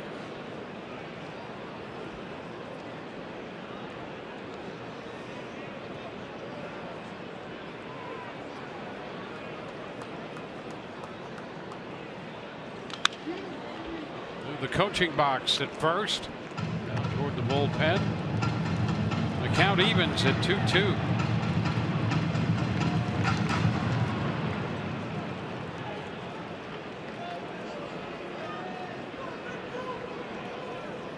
Souza Jr. on deck.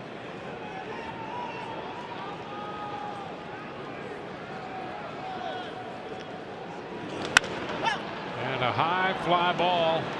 Left center. Heredia is there. He's going to make the catch. The tag.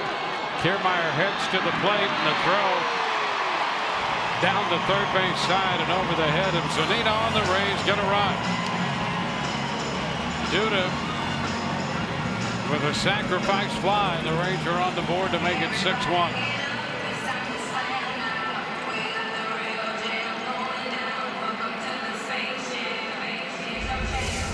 Duda gets it out just deep enough. Heredia lines himself up and then airs it out, but there's just no way you're going to get the fleet-footed Kiermaier. Look, Heredia, a game effort.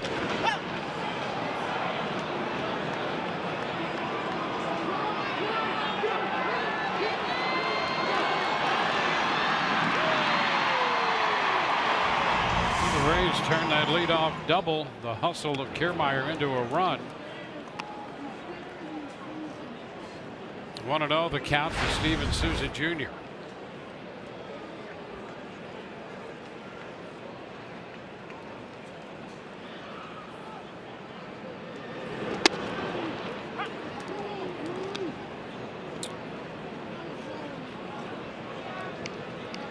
Souza caught looking in the second inning. Out on a fly ball to the left field warning track in the 4th. His foot, a foul ball. I don't know if he was trying to sell that, was going to run, or if it just hurt and he wanted to get moving. You can never tell with the Souza Jr. You just guess. There he goes. Wow, that ball hit the ground and then off the calf. That's where he realizes, no, that's not going to work.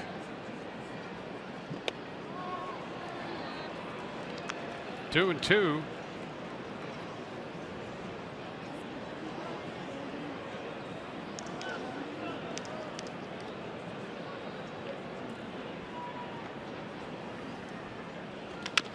A little tapper, third base side, kicking, and just foul. Seager saw that ball kicked just foul at the last moment. That's it. That's the only play he had. You weren't going to throw him out. And so Seager pulls off right here, and that ball does just end up foul. And I'm going to tell you something. If it doesn't go foul or clips the end of that bag, and Rocco Baldelli can get Souza Jr.'s attention, he's on second.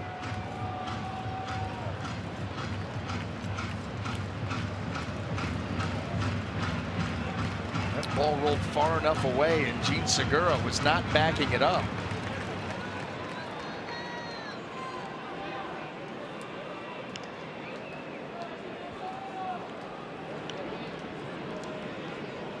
Count holds right there, 2-2. Souza back in. He breaks his bat, and a roller picked up by Seager. Close play at first, and Seager throws him out.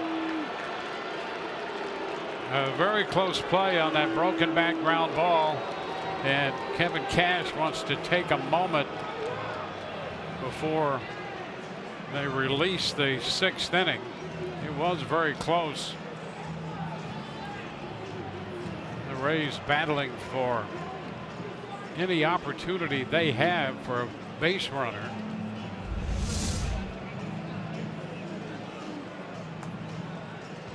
And it was close, but he is, well, I guess they're going to take a look at it. From that shot, it appeared he was out, but we'll see. He was.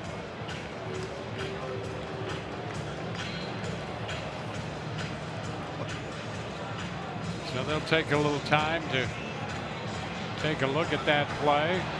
It was very close. Close enough so that the Rays decide to challenge.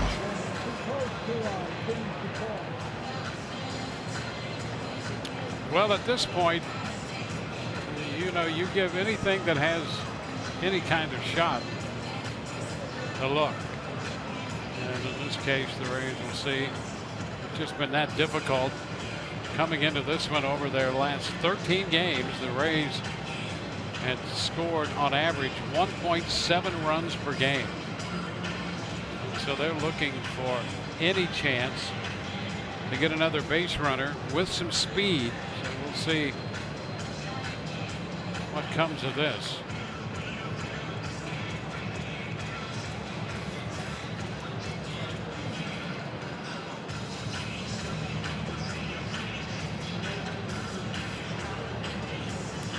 Meanwhile, Erasmo Ramirez was over by the third base line, and so was Mike Zunino, his battery mate. And Erasmo is going to go out there and toss one or two up. Before he does, we're back with the ruling. And out at first is the call. So we're through 6. There's another look at that one. The Rays get on the board. They trail 6-1.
Lead it off. Here's our Toyota inside look. Nelson Cruz in August, red hot. Already the most home runs for any month, and he's still got a ways to go. 18 driven in. Look at the batting average. He's hitting better than that with runners in scoring position this month. As the games get more important, he ups the ante. I mean, a veteran hitter, 37 years old, continues to produce at an extremely high level. Well, 2 runs scored tonight and a run batted in. He fouls off the first pitch to begin the 7th inning.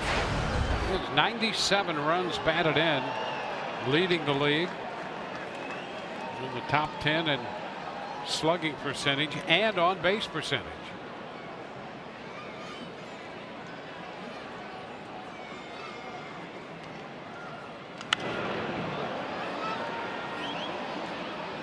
Strikes the count.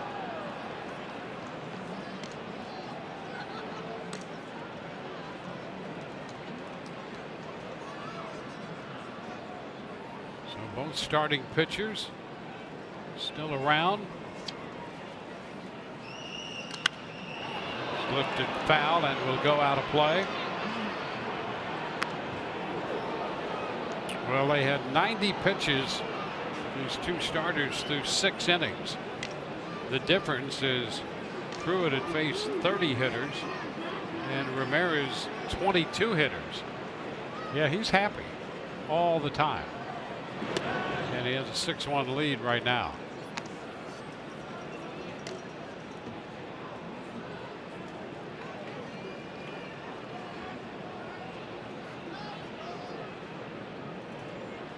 A lot of communicating going on there. Yeah.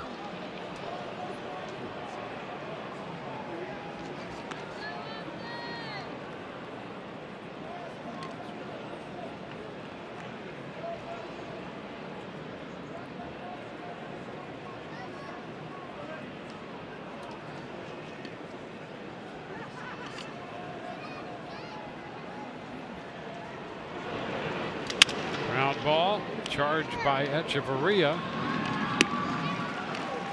Cruz is out over there.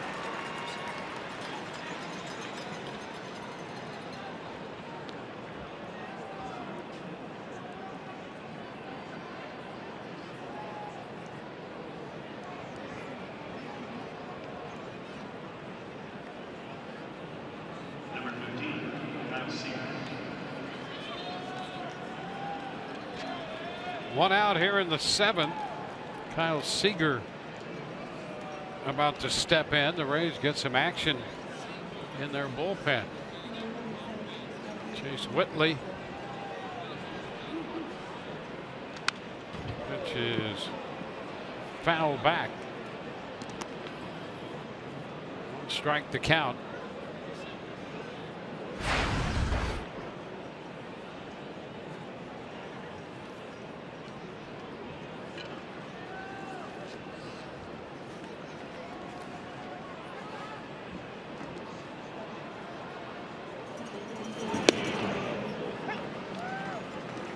Now it's 0-2. Both bullpens are busy.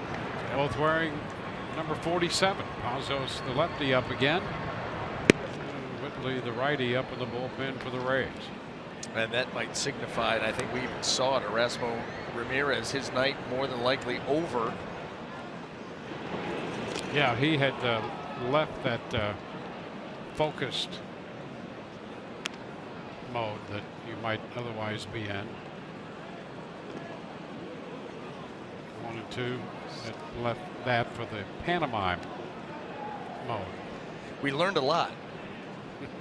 we did learn a lot. Probably more than we would like to know. 2 balls, 2 strikes.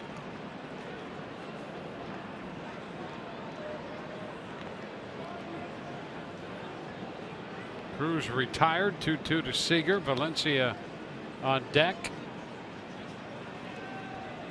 And 100 pitches for Austin Pruitt tonight.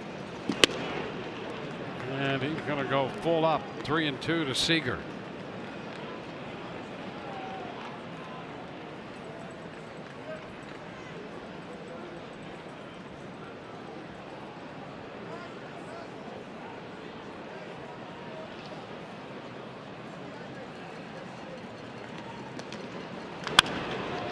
Right side. Handled by Robertson. 2 ground ball outs in the 7th inning.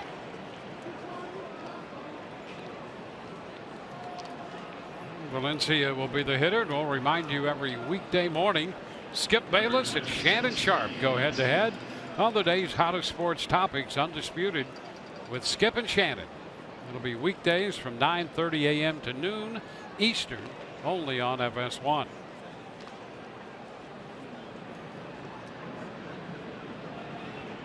Seattle scored 3 in the first. They've led the entire evening in a big cut and a miss. Valencia, part of that first, going to run with an infield single, and is 2 for 3 tonight.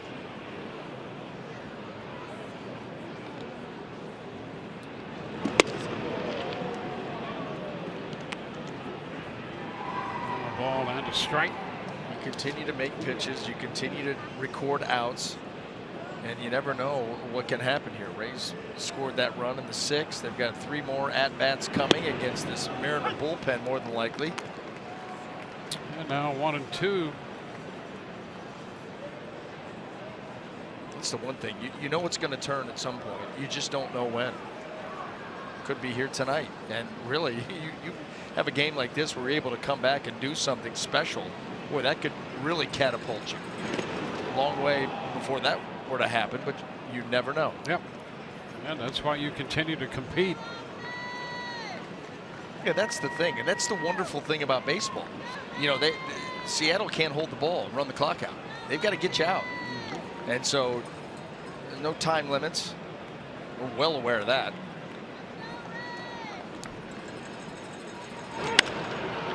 Skied to right.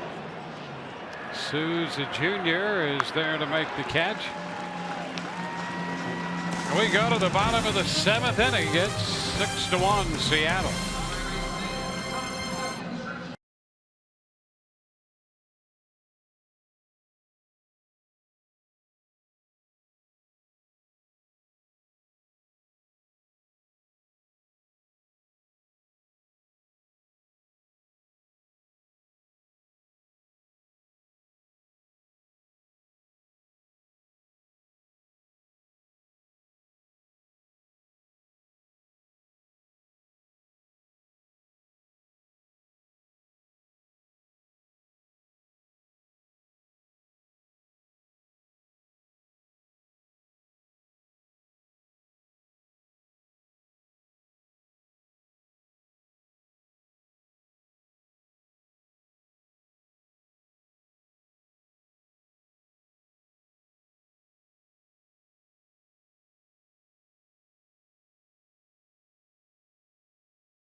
Ramirez comes in, faces his old teammates, and does a heck of a job. 6 strong innings. See a nice little cutter right there, getting a punch out. Another fastball down and away, gets the call there. Kept the ball in the air tonight. Not a lot of ground balls. We saw that early on. Some weak pop-ups. Gave up just the 2 hits, 1 earned run. There, nice change up to Brad Miller, and I tell you, you can't say enough. Erasmo Ramirez came in, and in that 2nd inning, a 1-out walk, a base hit by Wilson Ramos, and then a walk to Brad Miller. The Rays had bases loaded with 1 out. They got nothing out of that inning, and then that's when he really started to get on a roll. And if it wasn't for a hustle double by Kevin Kiermaier, the Rays still might not be on the board. And James Pazos will take over, the left-hander. Good sized lefty out there, follows Ramirez. And Corey Dickerson will be the first man to face Pazos on for the 47th time.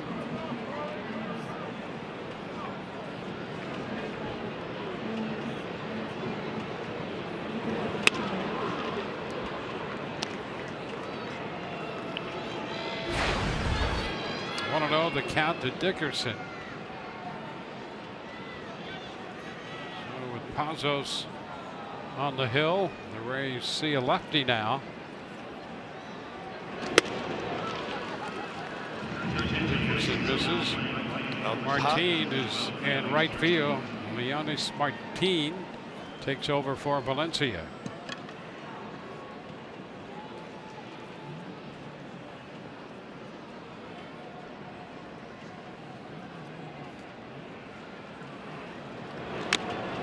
Bit of that one foul, so it's 1-2.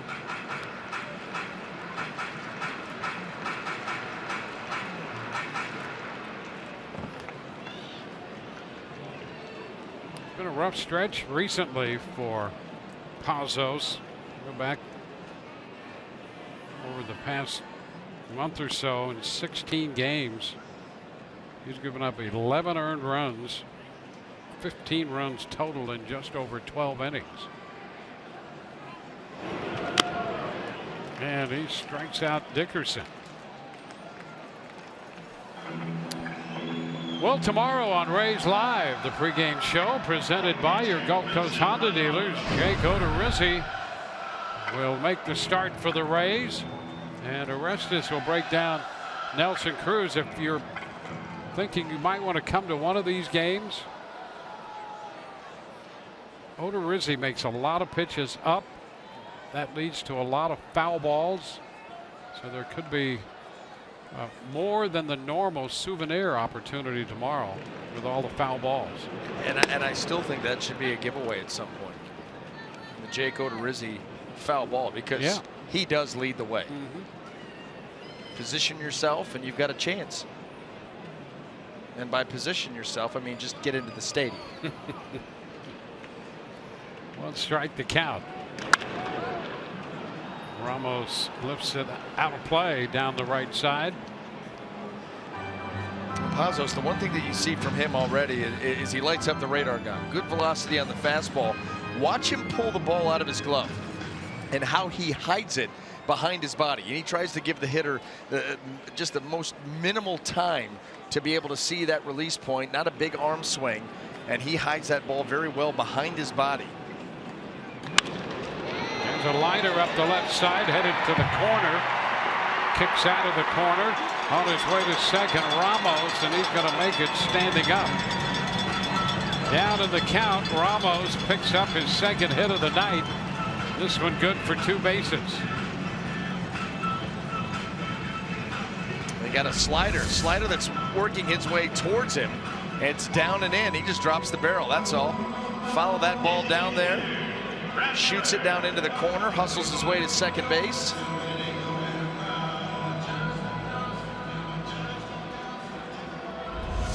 Keep pushing. Keep pushing the envelope here. Giving yourself chances. Well, Brad Miller 0 for 1. He has a walk and a strikeout on the evening. Takes strike 1.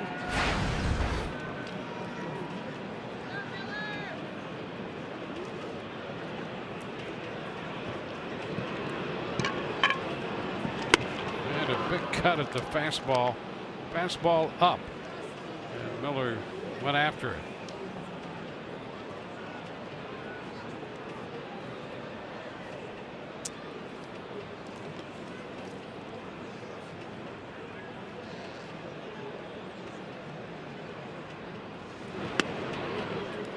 Time he lays off the pitch. Unfortunate, because that could have been called. Top part of the strike zone on the outside corner.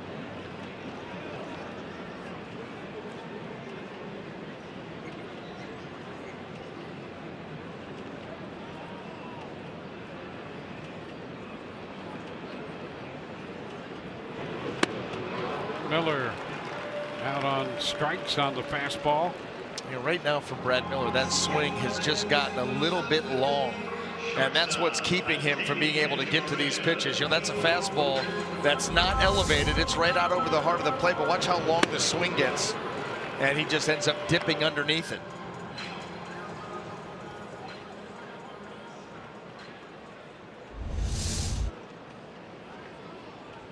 Here's a Danny Echeverria.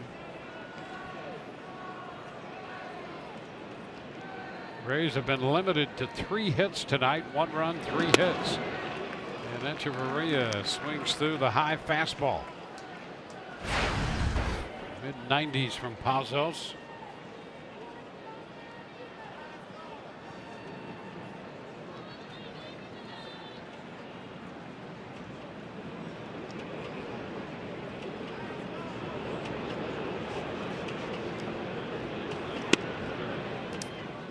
Fastball just a little bit wide. 1-1. 90 pitches for Ramirez in 6 innings. A run, 2 hits. A couple of walks, 4 strikeouts, and now Pazos. Ramos has doubled off him.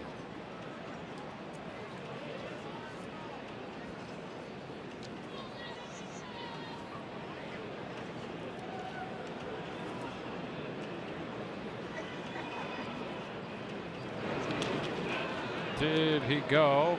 He did. So it's 1-2. The ball got a part of Zunino. So they'll try to walk that off. That breaking ball down in the dirt, everything got started. He tried to hold up, and then the hips firing didn't help him, and Zunino got popped there by that ball. And the Mariners will take a look at their catcher. And their right hand around the thumb area.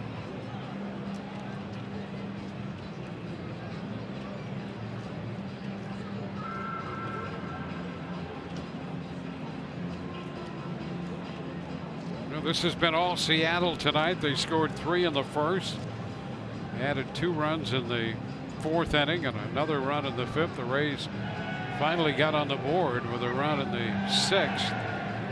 Now they have Ramos at second with 2 outs in the 7th inning.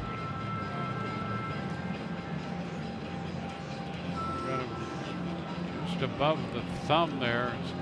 Zunino went down to block that one.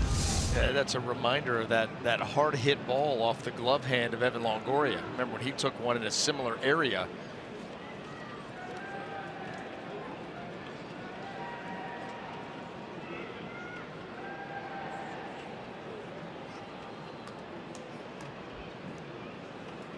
Pazos ready to go back to work. And a cut and a miss on the fastball ends the 7th inning. 3 strikeouts for Pazos. On to the 8th, 6-1 Seattle.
Is brought to you by T-Mobile.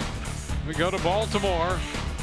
Jeremy Hellickson against the Angels tonight, allowing 5 home runs in 4 2/3.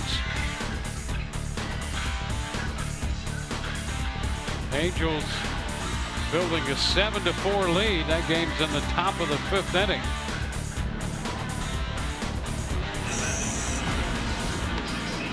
And here, the Rays bring on their second pitcher, Chase Whitley, sent to work the 8th inning. Austin Pruitt pitching 7 innings, made 107 pitches, and gives way to Whitley. Whitley's on for the 32nd time.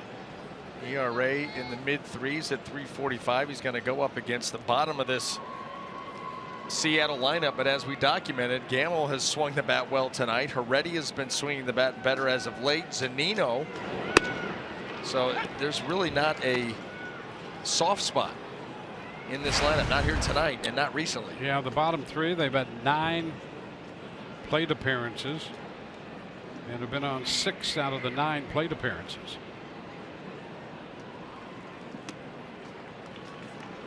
A ball and a strike. Gamble has been on 3 times with a double walk and an RBI single. Scored a run after he walked in the 4th.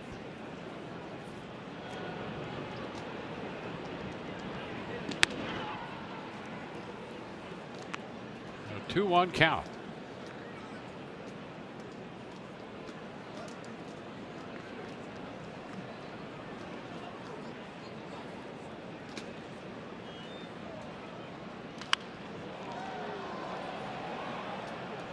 We'll take the count to 2-2.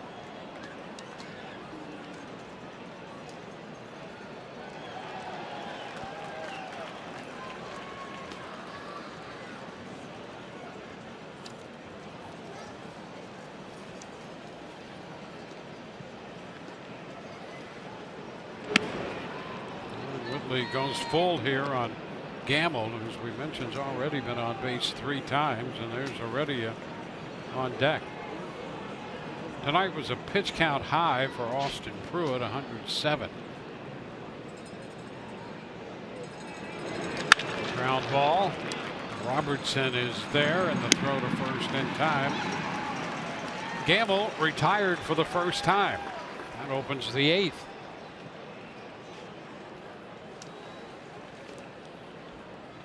And here's Heredia. Number 5,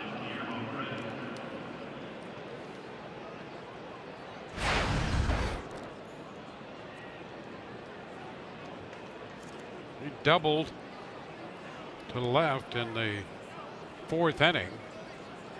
That's when Dickerson tried to make a leaping catch on the ball hit by Heredia and had it deflect off his glove.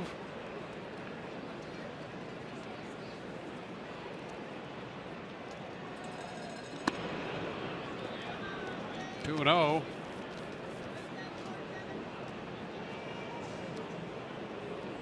Heredia out of Cuba.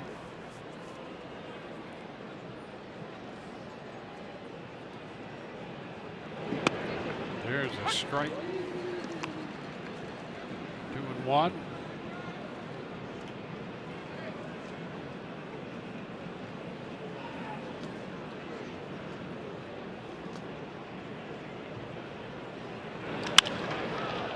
High popper into short right. Souza waits on that one. 2 gone. Ground ball and a fly ball to shallow right.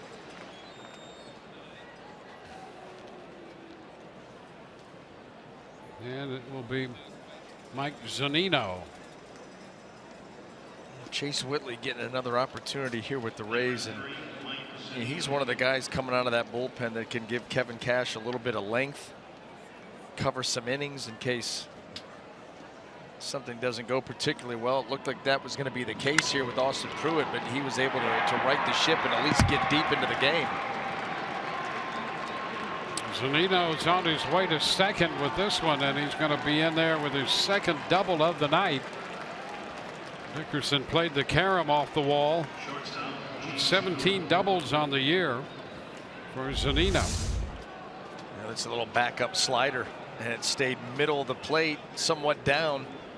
And Zunino with the leg kick and everything on time, and shoots that ball into left field. I'll tell you, the double that he had earlier in the game on that pitch down and away from Austin Pruitt, not a bad pitch at all. Yep. And he, get you. You know, you're right. Getting underneath that pitch, down and away, and then driving it off the Hard Rock sign out there in right center field, deep right center field. That ball off the bat I thought was going to be run down by Kiermaier. Had no idea, no thought it would get that far based on the swing. That just shows you how strong this guy is. You know, he was up a couple of years ago and hit over 20 home runs with the Mariners, Zunino. I mean, he's got that kind of power. Contact was an issue.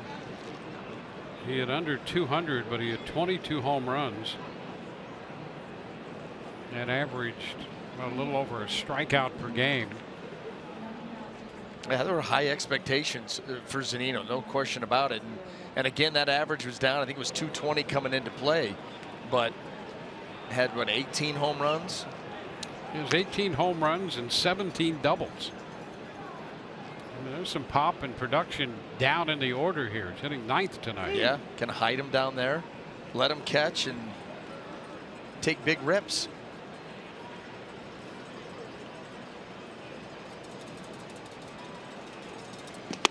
Upstairs, it's 2-2.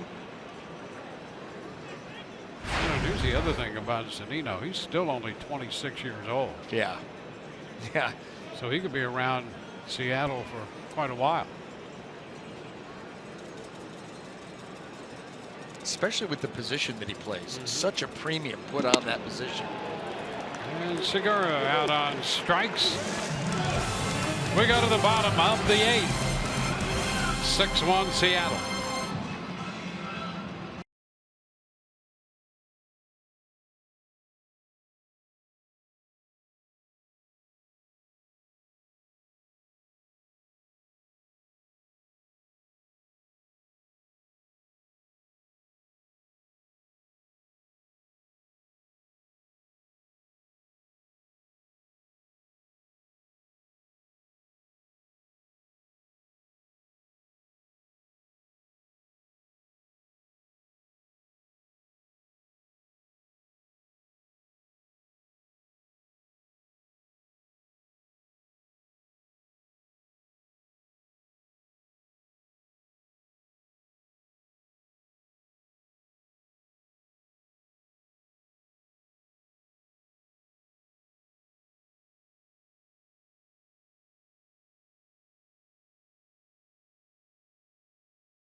Sports Sun is brought to you by your Gulf Coast Honda dealers and by Pinch a Penny, the perfect people for a perfect pool. At Tropicana Field tonight, opening game of the series, the weekend series against the Mariners. Seattle in first on this 6-game, 7-day homestand.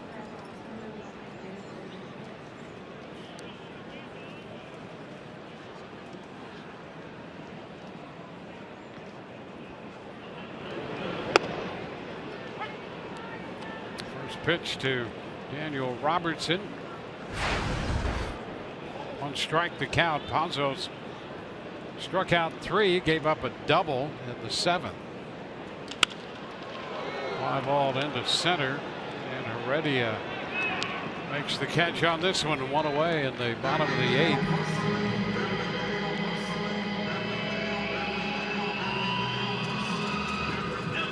Go back around to the top of the order with Kevin Kiermaier just off the disabled as hustled his way into a double in the 6th inning, and that led to the only run for the Rays. And in that, we saw an element the Rays have had missing when he really forced the issue and hustled his way into scoring position. And that's the norm for him. Yep. I mean, he grounds a ball up the middle. He's thinking too. He grounds the ball to right. He's thinking too. And if the defender doesn't keep him at first base, he's going. I mean, that's just the way that he plays. It's refreshing. It's fun. And he's a guy that's capable of doing it because he's got elite speed. And so he takes a base hit right here to center field. And what should be just a single, he's thinking too. And Heredia allows this thing to bounce twice. No sense of urgency. And for most hitters, all hitters just about, you don't need one. They're going to stop at first. But Kiermaier took it into second, and thankfully he did, because then he got moved over by Longoria and got sent in by a Lucas Dew to fly ball to center field. He doesn't hustle into second base. Who knows how that inning turns out, but the Rays may not score. 1-2 the count on Kiermaier. Yeah, I'd say that's a pretty good assessment. They probably don't score if he doesn't be as aggressive as he is.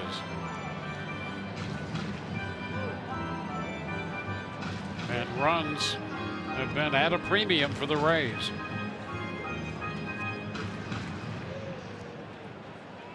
And you may say, you know what? Well, it's just 1 run. They're still down by 5. And I say just calm down and take a nap because we're all tired of it. Yep. We get it. That's right. Fed up, Dwayne. Swing and a miss. He's out on strikes. It's been a tough stretch. It has. It absolutely has. You can imagine what these guys are thinking and what they're trying to do to get out of it. Good slider there by Pazos.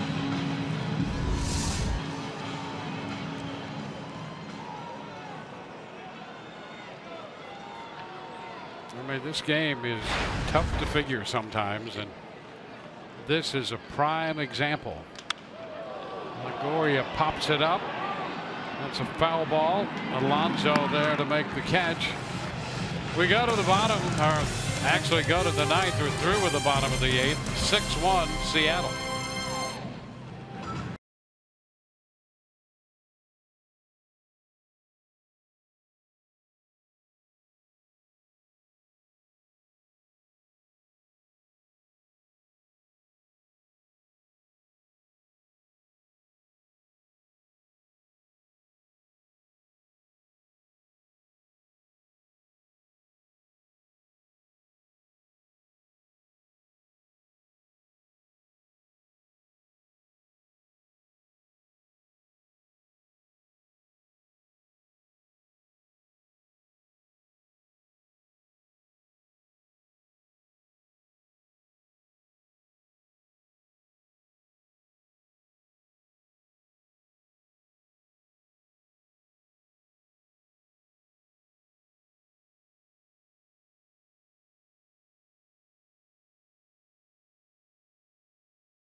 Kevin Kiermaier back off the DL. That's our Bonefish Grill moment of the evening for the Rays.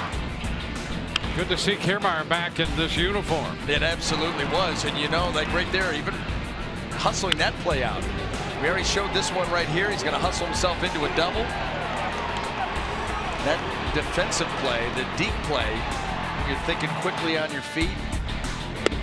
Ends up striking out there on a nasty breaking ball from a nasty reliever. But overall, Kevin Kiermaier, you got to remember too, he didn't have very much of a rehab assignment. You know, he started it, stopped it, went back for a couple of more games, DH, got a game or two in the field, and here he is back in the big league. So it may take him a little bit to get his timing completely down at the plate. You expect the defense to be there. And we go to the 9th inning with Brad Boxberger, pitcher number 3. And Alonso takes a strike. 18th appearance for Boxberger. 3-3 with a 276.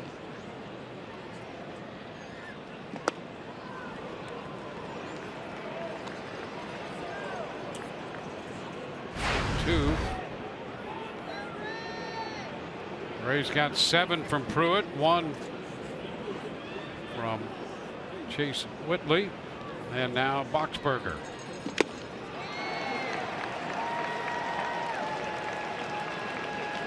Alonso out number 1 here in the 9th.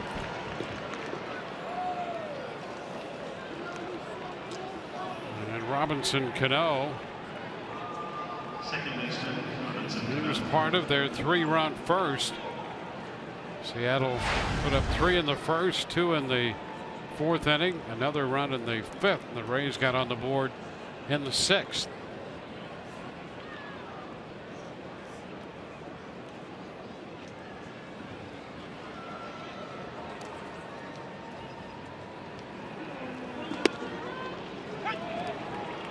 Pitch is a strike.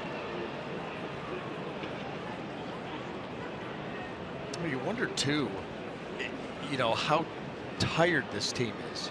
You know, you're talking about August. August has always been a tough month. That's why they call it the dog days. But on top of that, they're in the midst of this 30 out of 31 days playing ball. And that will wear you down. And then on top of that, you have this frustrating stretch that they've gone through offensively, and that beats you down mentally. And this is just, it's just a tough, this team could use a blow. They could use a day. They'll get one on Monday. But boy, it's been a tough, long stretch.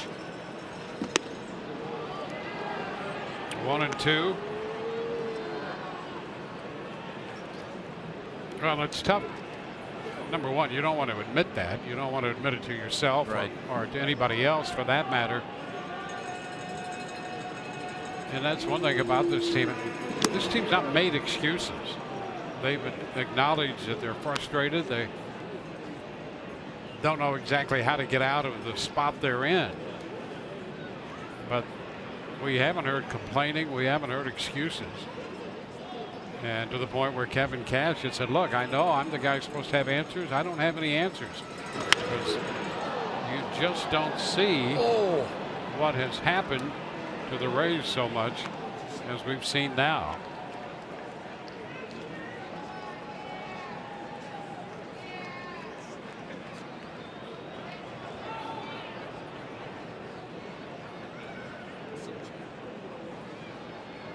Two count here on Cano with one out.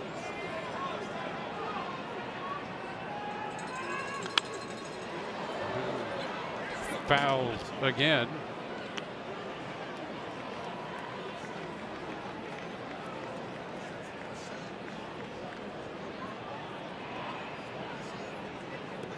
Nelson Cruz is on deck.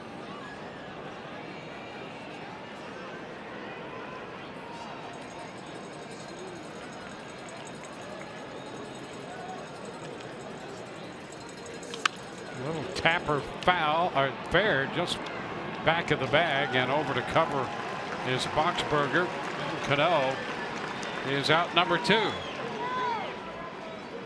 Eldorado Furniture inviting you to settle in with us tomorrow. The Rays take on the Mariners. Our coverage begins at 5:30 on Fox Sports Sun. Jake Odorizzi will make the start for the Rays. Ariel Miranda on the hill for Seattle.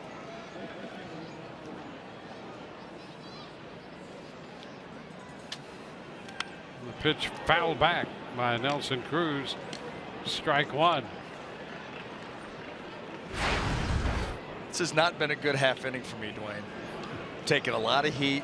There's a little accident in between innings. My volume got turned all the way down. I wasn't quite ready to go. Oh, there's one. Boxberger's not even going to turn around. That ball into the upper deck.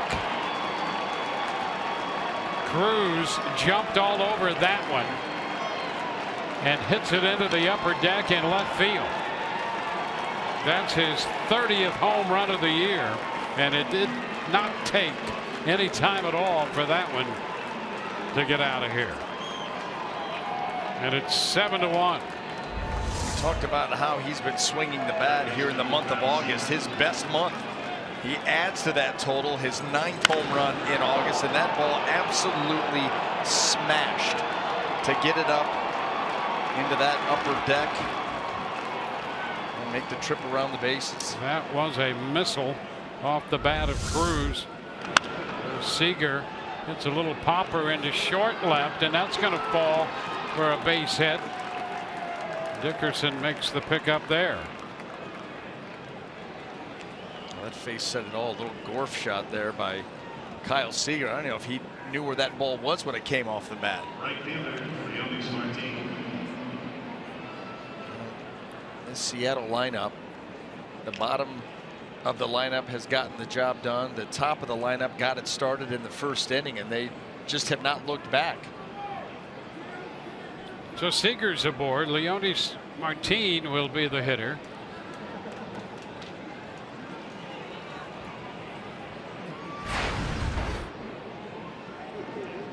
You like the face guard on the helmets? Only for safety reasons. I mean, that's obviously why they're there. Right.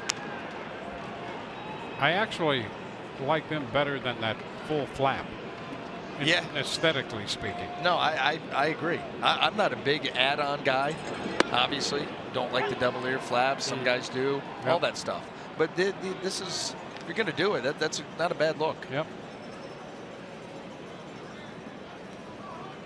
Gives you sort of a half gladiator look. Ooh. Foul back.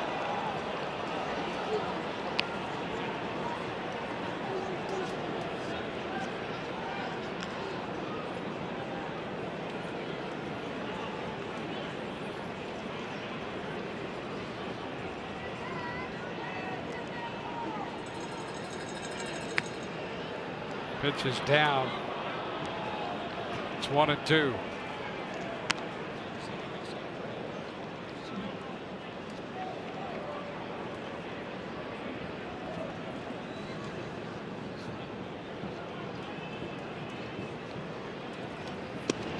Cut and a miss. Martin out on strikes to end the ninth. A run, 2 hits, and 1 left. Bottom of the ninth coming, 7-1 Seattle.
The first inning. Get a $6 value for $5 when you ask for a grouper from the Florida Lottery. With so many life-changing prizes, get your group ready. The Florida Lottery, it's your ticket. Claim it.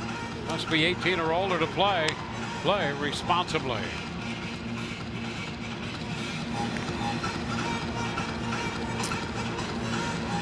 James Pazos in relief of Erasmo Ramirez, who worked the first 6. Pazos has been in there for 2 innings. Coming up, Rays Live, the postgame, presented by WB Mason. Rich and Orestes. We'll discuss Kevin Kiermaier's return. Kevin Cash will be along with the press conference, and Alex Cordry has interviews from the clubhouse. Duda is due to lead off, but Plouffe will lead off instead as a pinch hitter. Surprised that Pazos is still out there? I mean, he's been effective, don't get me wrong. He has, yes. But you stint him into the 3rd inning of work. And maybe it's the case too. You know, Scott Servais knows his players and his pitchers better than we do. But once he goes out and pitches that 2nd inning, all of a sudden it's like, well, 2 or 3. Either way, he's going to be down tomorrow. Yeah. So might as well let the guy who's on a roll try to finish it. I'm sure that's the thinking.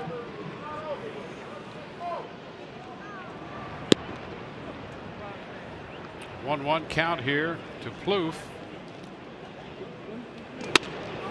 Now that pitch is too high. They do have action in the bullpen. Pagan is throwing.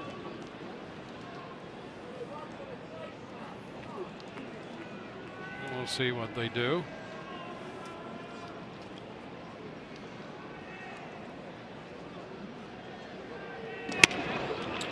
Pitch outside. Now 3-1.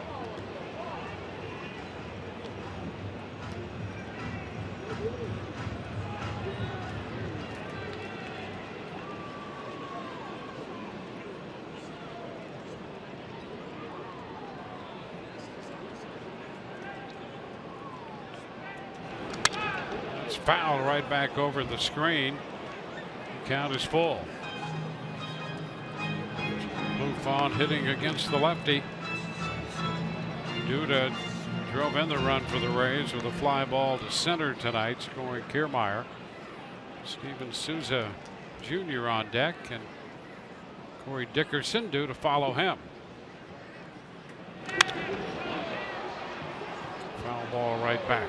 Dwayne, they're reporting that Byron Buxton, yes, hit long strider. Long strider. Apparently, really a long strider. Hit an inside the park home run tonight and circled the bases in 13.85 seconds. Wow, that's doing it in a hurry. That's flying. I don't even know if I believe it. That's pretty amazing. Yeah. The walk. Plouffe draws a walk here. So after 4 strikeouts over 2 innings, Pazos walks Plouffe to lead off the ninth. Steven Souza Jr.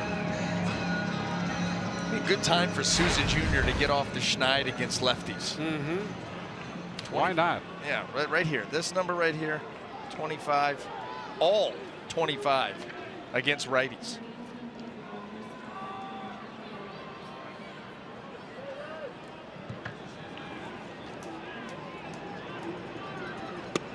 And the pitch is a strike as Souza Jr. hits against Pazos. Dickerson due next, but Peter Borges has moved on deck.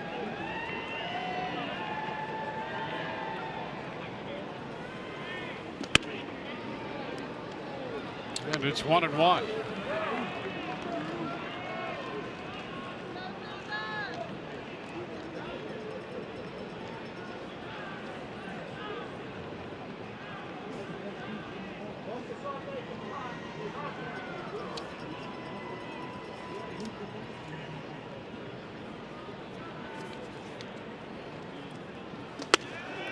That will be a strike.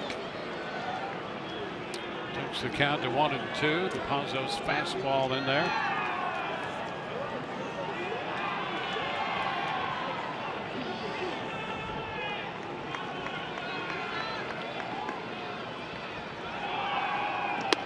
And a cut and a miss. That fastball is reared back and fired it by him up. With this out right here for Pazos, he has matched his season high in innings, 2 1/3, and that may be it for him. Looks like it is. Fastball. 5 strikeouts in those 2 1/3 innings. So he will depart. Call to the bullpen brought to you by the Florida Lottery.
the top of the 9th inning.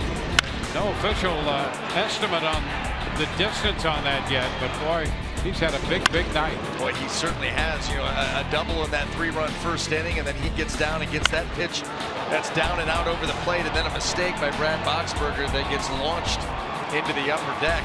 We talked about it. We highlighted him coming in. He was been red hot here in the month of August with the power, the production, and the average. He's been clutch, runners in scoring position, and continues that here tonight, unfortunately. Borges hitting in the place of Dickerson, and Pazos out of the game in favor of the right-hander Emilio Pagan. And the fastball is fouled back. It's an 0-2 count.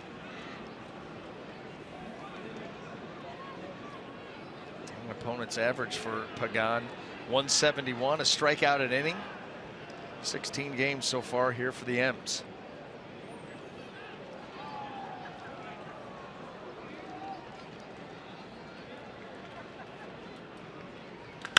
Ground ball, just foul. Paul Nart on the call. Borges just missing an extra base hit right there. Very deliberate on that call too. Usually it's pretty emphatic one way or the other, and Paul Nart just really taking his time to make this call. You can see that ball skips just wide. Give me 10. And lined up, just foul.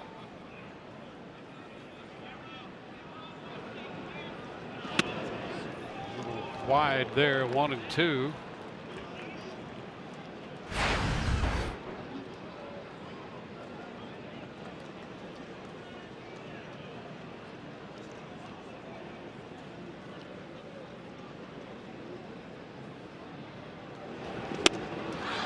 And that takes care of Borges. Well, that's the 6th strikeout for the Seattle bullpen, and the 10th for Seattle pitching. 2 gone here in the 9th inning.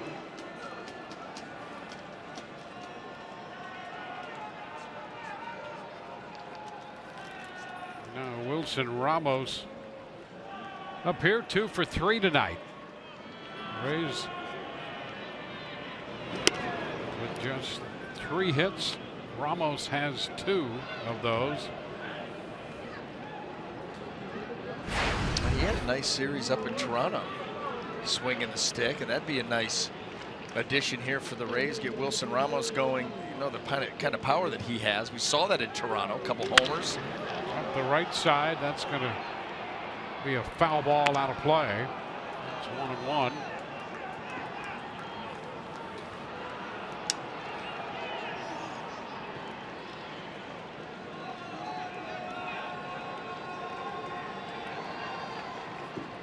Well, the Rays opening this homestand with Seattle in town. They had trouble with the Mariners, big trouble with them out in Seattle, and the Mariners dominating the first game of this series. Another lopsided game they played now. This is the 4th game, and they've all been lopsided in favor of the Mariners. Yeah, and now you've got a cumulative running score of 35-8 through 4 games. That's right.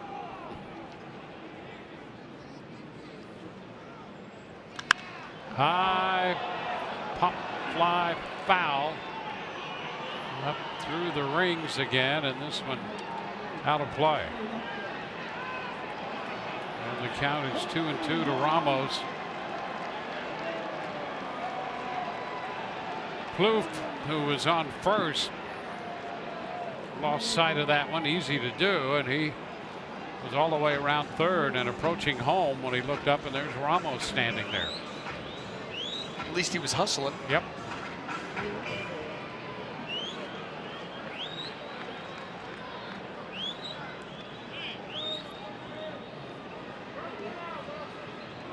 Two balls, 2 strikes.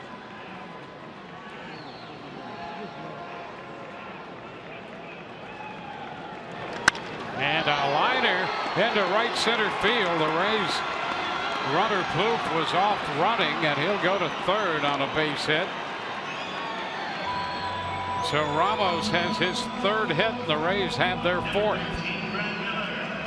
Well, and taking the ball the other way, that's always a good sign. He's hit some ball hard here tonight. This breaking ball away, and he just leans out over the plate, fires those hands, takes that base hit to right field. There's Plouffe. Oh boy, close. Get out of my rib cage.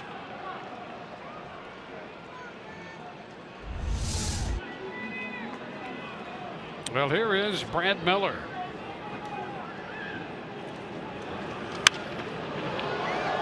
Fouls it.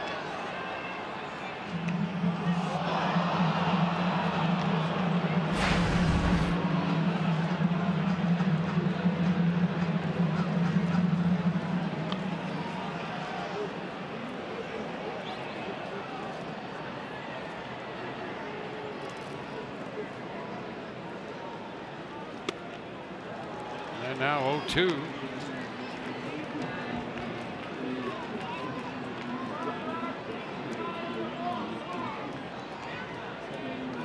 They're saying that the ball hit by Cruz was 482 feet. The longest in the StatCast era, and a swing and a miss. So Brad Miller out on strikes. We'll have more on that tomorrow. The long home run by Cruz. It's a 7-1 final here. Ramirez the winner and Pruitt the loser. For Ron Anderson and Alex Cordry, Dwayne Stats. Hope you've enjoyed the telecast and not this outcome. Rays Live, the post game presented by W.B. Mason is next.